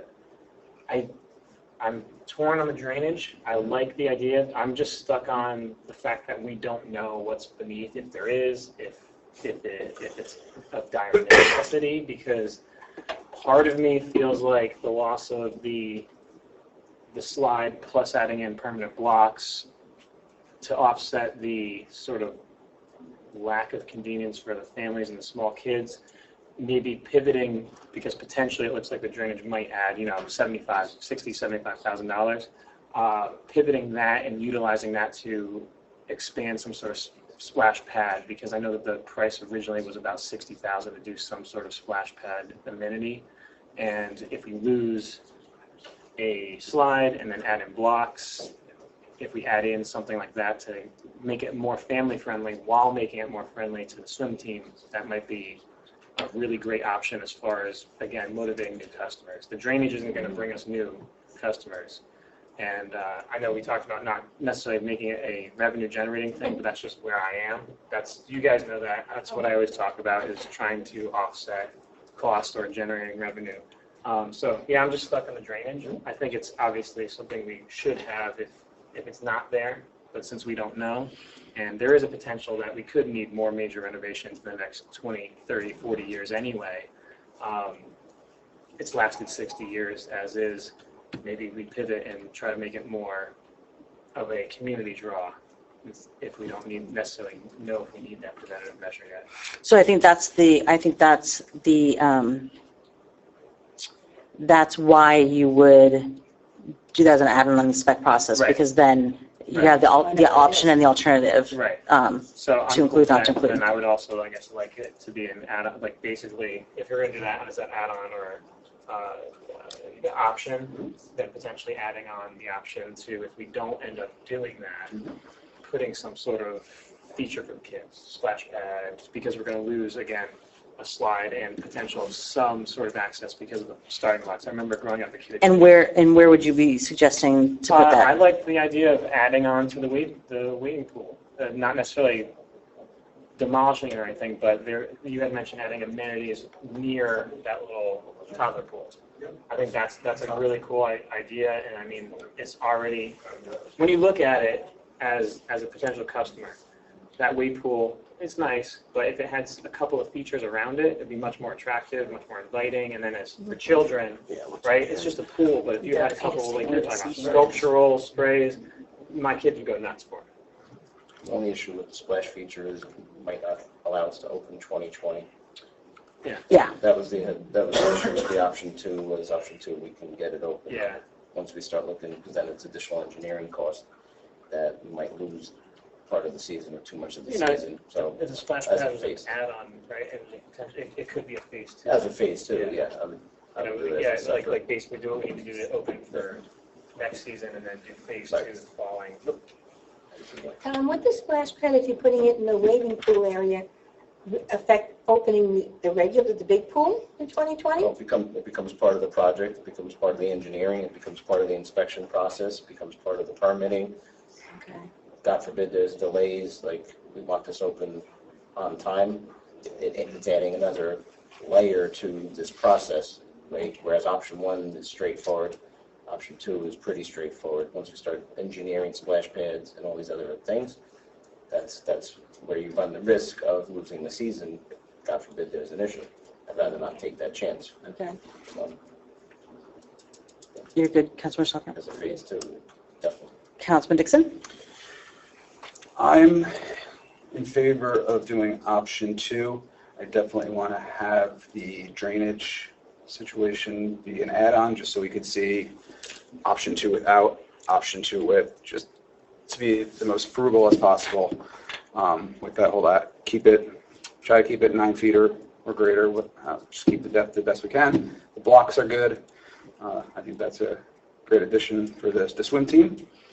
And then I think really the splash pad situation should be more, I agree, I like it at the kiddie pool, but I think that's definitely a phase two. That's down the line. Let's do what we need to get it open first, because that was all of our goal, get it open, and then we could talk about that. We could talk about expanding food services, all these other options, cabanas. We could rent the pool out for social events, all sorts of things we could have conversation at later on. I mean, I've had a couple ideas. Jason's had a couple ideas. So we're going to have those conversations, but I think to get it open, let's do option two with the add-on of the drainage, see what we're looking at, and go that route. So it looks like, Tom, that is pretty unanimous that we're looking at option two. However, just want some more detail behind the individual costs. Obviously, the drainage cost is going to inform the depth and, a few others, but. And then, maybe new options for the entry. Yeah. Right, and then some additional options on the entry. Crossed it out, and, that was just steps across. Right. So to do the ramp, we have to work with Atlantic Aquatic Engineering, come up with a concept, how it would work. Typically, for every foot vertically, you're going out 12 feet. On the Tinley, so you're like 3.5, 4 feet, you're going out 40-something feet. You may have to come down, do a cutback, come back again. We'll have to sketch it out. And a ramp coming down the side. So let's look at that, understanding though that, we saw the timeline for having to get the bid specs together and all that. I mean, we need to start move on that. Yeah. I think we've given the proper direction now. They can work modifications through Tom, and we can talk about it at another meeting. I mean, I think the bulk of Not with you guys, but I mean, if you have to relay back to Tom, we can. Figure out what the concept, what that cost would be. Can we get an announcement that from John? Get you the answers. I think the splash pad option is separate enough that it can easily be phase two. Yeah, we can crank that on that. Agreed. All right, other direction. Okay. All right, thank you very much. Okay. All right, so we have a little more business to do. We're going to move on to ordinances. We have introduction of ordinance 2019-8. This is an ordinance to change the wage levels for the chief financial officer in the town salary ordinance. John, we know you're retiring, and this is necessary to do. So do I have someone to offer ordinance 2019-8? Thanks, John. Offer up the ordinance. John and Joe, thank you very, very much. Okay. Thank you. I'll second that. All right, I have a motion by Councilman Schlaffer and a second by Councilman Dixon to introduce ordinance 2019-8. Roll call vote, please. Mr. Dixon? Yes. Mrs. Diglio? Yes. Mr. Flynn? Yes. Mr. Schwafer? Yes. Mayor LaBrus? Yes, we have no old business tonight, although I feel like the pool is a continued conversation. We'll move on to the consent agenda. All items listed with an asterisk are considered to be routine and non-controversial by the town council and will be approved by one motion. There will be no separate discussion of these items unless a council member so requests, in which the case the item will be removed from the consent agenda and considered in its normal sequence on the agenda. Tom, can you run through an overview, please?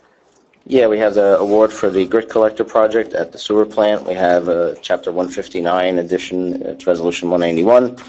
We have expansion on the Dave Simmons contract as water engineer. We have the co-op purchasing contract for the roofing here at Town Hall and the PD, which is through co-op pricing. We have 194, which is surplus property disposal. My appointment of the crossing guards for the school year, another Chapter 159 insertion into the budget. Water, sewer, utility account credits, and bills and vouchers. Okay. Any that need to be pulled for further discussion? No. Okay, do I have a motion on the consent agenda? I'll make a motion on the consent agenda. And I'll second it. All right, I have a motion by Deputy Mayor Flynn and a second by Councilwoman Diglio to move the consent agenda. Roll call vote, please. Dixon? Yes. Mrs. Diglio? Yes. Mr. Flynn? Yes. Mr. Schwafer? Yes. Mayor LaBrus? Yes. No further discussions tonight, but Tom, I'm going to thank you for, all of the work on the pool and working with engineers, pulling those teams together. It's been a long process over the last couple of months, but wanted to reiterate that I thought that it was smart of us to take a step back on a 60-year facility and do the due diligence that needed to be done to get to where we are tonight and have the information for historical purposes and to be able to make informed decisions going forward. So thank you for that. No other further discussion. So at this point, we'll reopen the meeting to the public for any other discussions, questions, comments, pool or otherwise. Ralph Porter, 12 Pine Street, Newton. I like the way the progress of the firehouse is going. However, I don't understand why if a $100 maple tree underneath another tree that's not going to hide it all from growing. That makes no sense at all in the back corner. There's a tree across the lot, on your property, it's not going to grow at all. You talk about frugality in the town here. That building is $420 a square foot approximately. Montague's building in one, twice the size for the same price. There could have been cuts made on that building. We still have the same building you have without the same, you need all the same product. The products you use are astronomically expensive. And you have stepped concrete for a patio. Who sees that? Really, catwalk around the whole garage to go to a mechanical room? How much does that catwalk cost? I bet you $20,000. I bet you, easily. There's storage up there. Yeah, but it's all the way around? Storage. Okay. Storage? Okay, whatever. But I'm just saying. To me, I didn't know about the stamped concrete, but the whole idea was that we need storage and gear. Now, also... Because there's no basement. We lost the basement, remember? When the ADA accessibility, the bumper things, in the wrong position. It's supposed to be at the curb, not in 3 feet. I looked all up. I looked at everything there. On the sidewalk or? On the sidewalk going towards on the corner of Woodside and Longwood. It's on the into that corner. It's supposed to be along the curb. Woodside and Longwood. Which way that's okay. Now it's going on to that. I have a picture here of a crosswalk over by the high school that goes. There's a depressed curb in one spot, but the crosswalk goes to not to the depressed curb. That's not right. It should go to the depressed curb. And then speaking on ADA more, since January 26, 1992, that's when ADA law went into effect. Every road that's been repaved in Newton was supposed to adhere to those new rules.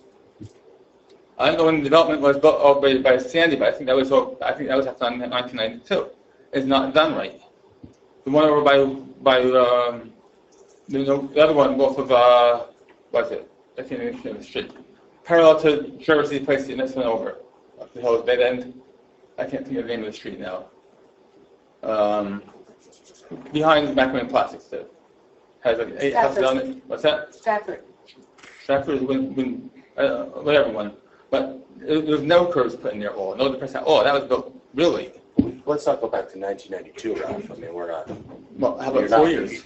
What? How about 4? And then, okay, and how about even on we did this repaid Trinity, what, 3 years ago? Right? 3 or 4 years ago? If your state law in New Jersey is any intersection is considered a crosswalk, even though it's not crosswalk painted. If it's legal for an unhandicapped person to cross, it's legal. They have to make it legal for a handicapped person to cross. So, Hampton Street, and Townsend Street is not done that way. Also on Madison Street, you just repaved that. Washington Place is not that way. They're supposed to be done that way. I'm sorry. You're not following the law. And now you're replacing sidewalks. There's a sidewalk getting replaced now on Woodside Avenue and Pine. And there was one done on Trenton Place and, is it Corey? The homeowner's doing that, right? They still have to go. If it's replaced, they have to meet the ADA laws. Mm-hmm.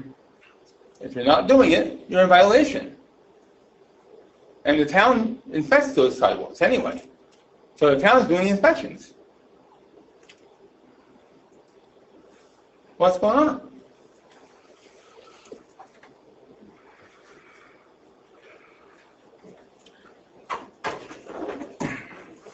Jim Hoffman, 37 Duma Drive. So I wanted to jump in the pool. I had to weigh in before I left here tonight. I get a free subscription to a magazine. It's a publication called Athletic Business. I would wager to say that these two gentlemen probably have that mailed to their office monthly. And I've been getting it for probably 15 years. And every month when I get the issue, I look through it and I drool over all these amazing projects that communities are doing all over the country. And the majority of those pools that I see in there, I believe, are indoors. So I'm more of an option 4 kind of a guy, but I know that's not in our budget. But in any event, they're packed. These issues are packed filled with tons of information and valuable resources. They're a list of some of the issues each year are dedicated to pools exclusively. And so I'll share with the council, and I will hand deliver to our town manager tomorrow a stack of these publications that may be beneficial for you.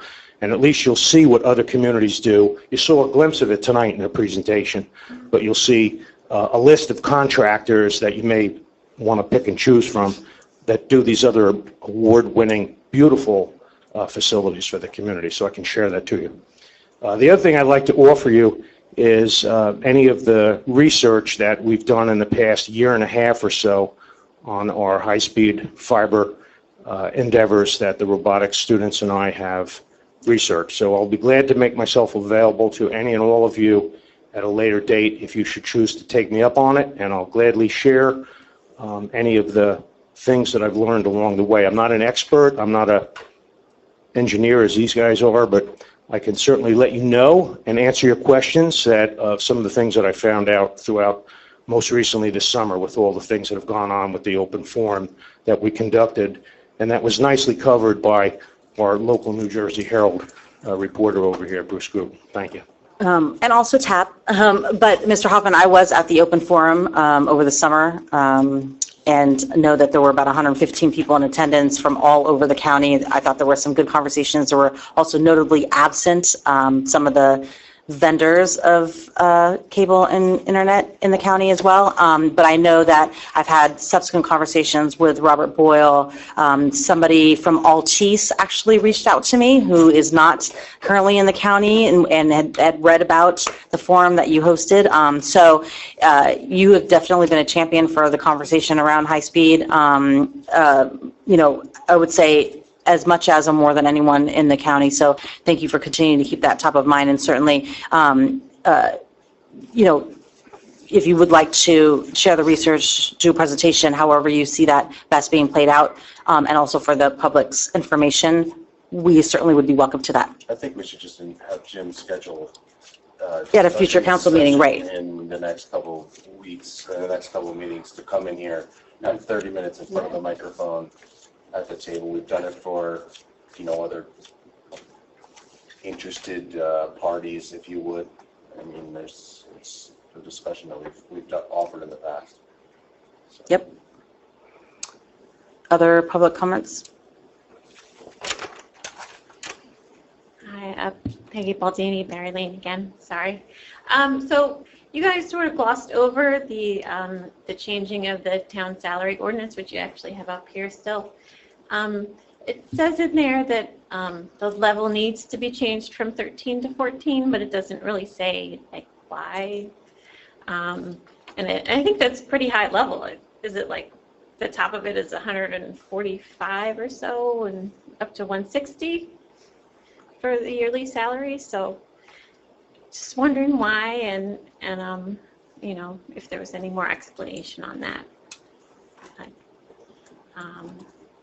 And also, I just wanted to mention too that I know you did take our votes on the pool, which was really nice, but that might not be an exact representation of the thousands of people that live in town. So just take that into consideration. So, okay, thanks. Oh, wait. They're not gonna, they don't have to say anything. What was that, Mr. Lone? Wait for what? The explanation that she asked for. Hi, I'm back. Sarah Lister, 6 Emmons Avenue. I just wanted to ask, I've been going across town for the past few days with the start of school, and I have noticed so many young families walking very small children to Miriam Avenue School. And it's a long walk from where I'm seeing them coming from. Some all the way from the high rise, but some like down Spring Street or kind of in the Rite Aid area or Lower Spring Street with, sometimes 2, 3 very little kids, into, I guess, kindergartners or whatever. Is there any transportation offered in our town for Miriam Avenue School? Like, it's beautiful now, but what happens in the weather? Like, it's just going to be horrible to see these kids starting their days, exhausted or freezing or wet. It would be fantastic if there was a little shuttle that stopped, went to the high-rise corner, came down Spring Street, stopped at maybe Rite Aid and Lower Spring Street, and took these kids, gave them an option, these parents, to put them on a bus to get them safely to school and not starting their day tired. Just wanted to put it out there. I really know was trying to do that. I just hope something could happen, because, oh my gosh. Yeah, so, Newton is considered under statute as a walking district, and that's why bus service isn't provided. I'm going to defer to Councilman Dixon as our Board of Ed representative to take that back to the Board of Ed, because that's really where that conversation is, and not so much in the council. I appreciate you bringing that up, for sure. But yeah, no, that's definitely a Board of Ed question, but Councilman Dixon. Elaborate a little bit more too. There's a state law that says how far you have to be away from the school in order to require busing. And then also if there's any sort of medical condition or anything like that, then there can be busing. So I know that some kids are bused if they have, the proper needs. And they do run, I think the school runs 3 buses if I'm 3 routes. Yeah, 3 routes if I'm correct. But yeah, definitely I'll take that back to the Board of Ed. I know there was some discussion last year about subscription busing too. Years ago, I live on Emmons. We had a little boy living on our street, and I've always been able to take my children to school. They never had to, walk that far. But he was getting picked up at the bottom of the street. Yeah. And we have other kids. The one kid next door, he's very capable, but he's still only like 8 years old, and he rides his bike by himself to school and back. Yeah, no, I've seen it too. He can handle himself, but a lot of kids that age, you couldn't feel comfortable setting off like that. And I know they now have a smaller one that, I don't know how that's gonna work out for them. But it's far, and it's far when the weather's bad, especially. Plus, it's just, start their day after a journey. That's a lot to ask. I think it's 2 miles. Yeah, 2 miles, I believe, right, yeah. Any other public comments?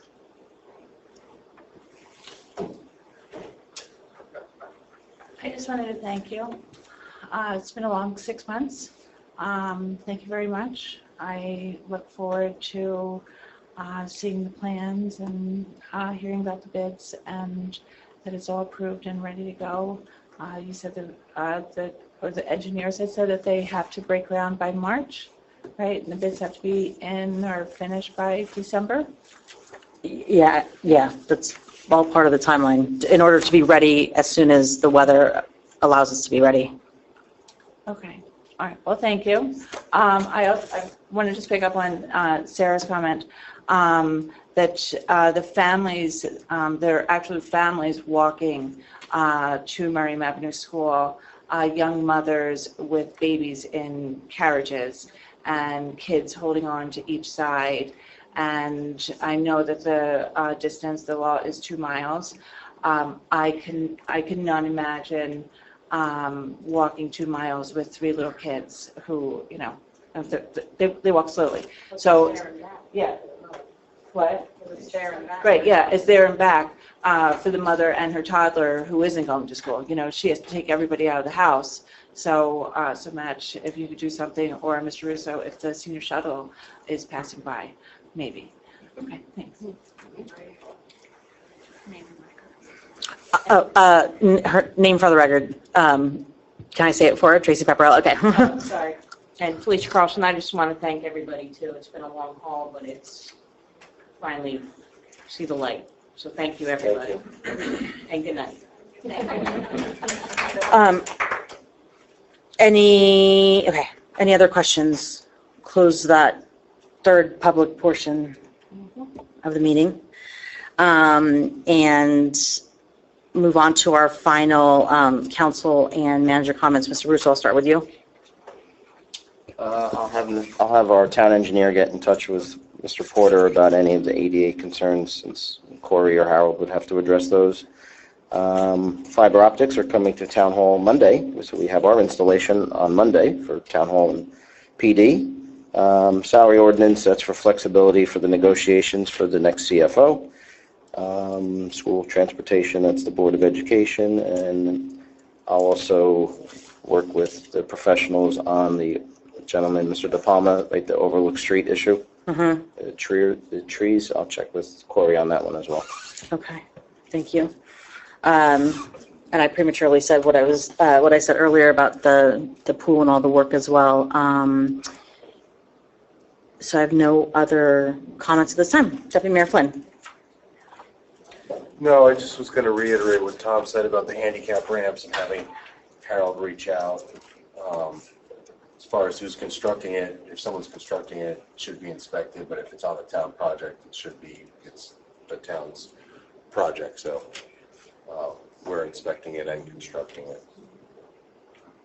And the CFO, I mean, it's 2019, and, if we have to hire new staff, we need flexibility in the salary wages. So, I mean, that's just where we're at. That's all I have. Okay. Councilman Diglio? Yes, I failed to thank the DPW workers for all the work that they did. I know that you did, but I feel that I should also be thanking them because I was actually asking them to do quite a bit on Monday night. And so I want to thank them, and if you could please, since they left, let them know that what they did on Monday night was very much appreciated. It was a fun night. It was a fun night, but they worked and they worked hard. I made sure they ate, though, too. Oh, so did I. Okay. Councilman Schaffer? Just a little bit of a different perspective on the walking issue. Mm-hmm. So kids 3 and 4 get bused. Both of my kids get bused to Camp Auxilium as part of the pre-K program. Mhm. So I know that the youngest a kid would be walking would be 5. And I know that every mile walked, you burn maximum 100 calories. So I know that if you walk 2 miles, it's 200 calories, and that's less than a Pop-Tart.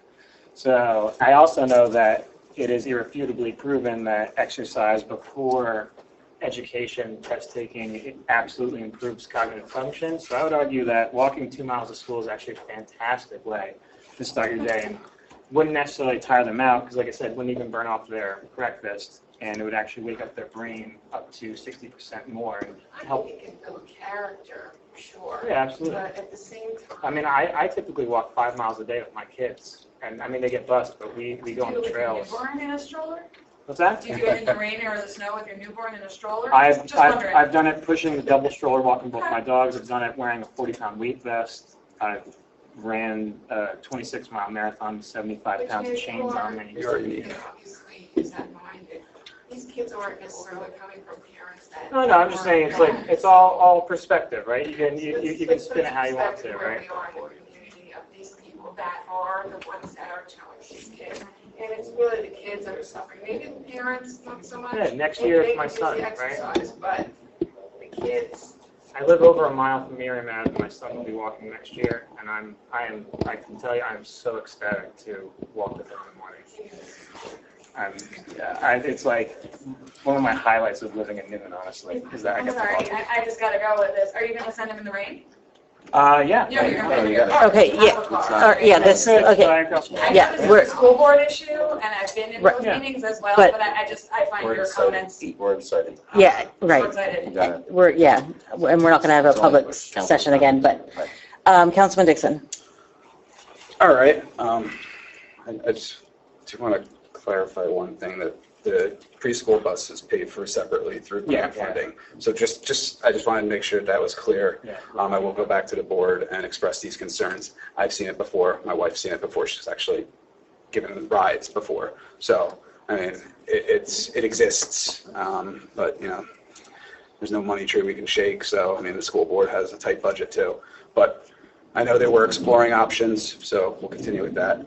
To Mr. Porter's comments, I know we kind of addressed it a little bit, that we were going to speak to the town engineer. I just wanted to throw out the idea, maybe we could have at some point over the next year, a comprehensive assessment of all the crosswalks to see where there may be deficiencies. So for future projects, we can make sure we follow ADA regulations. And that's all. Making a note. Okay, any other council manager comments? Any other business for the good of the order?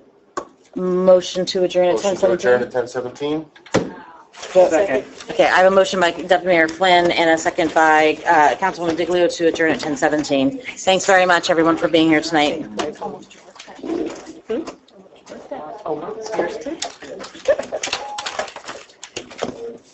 not going to. Oh, you're welcome.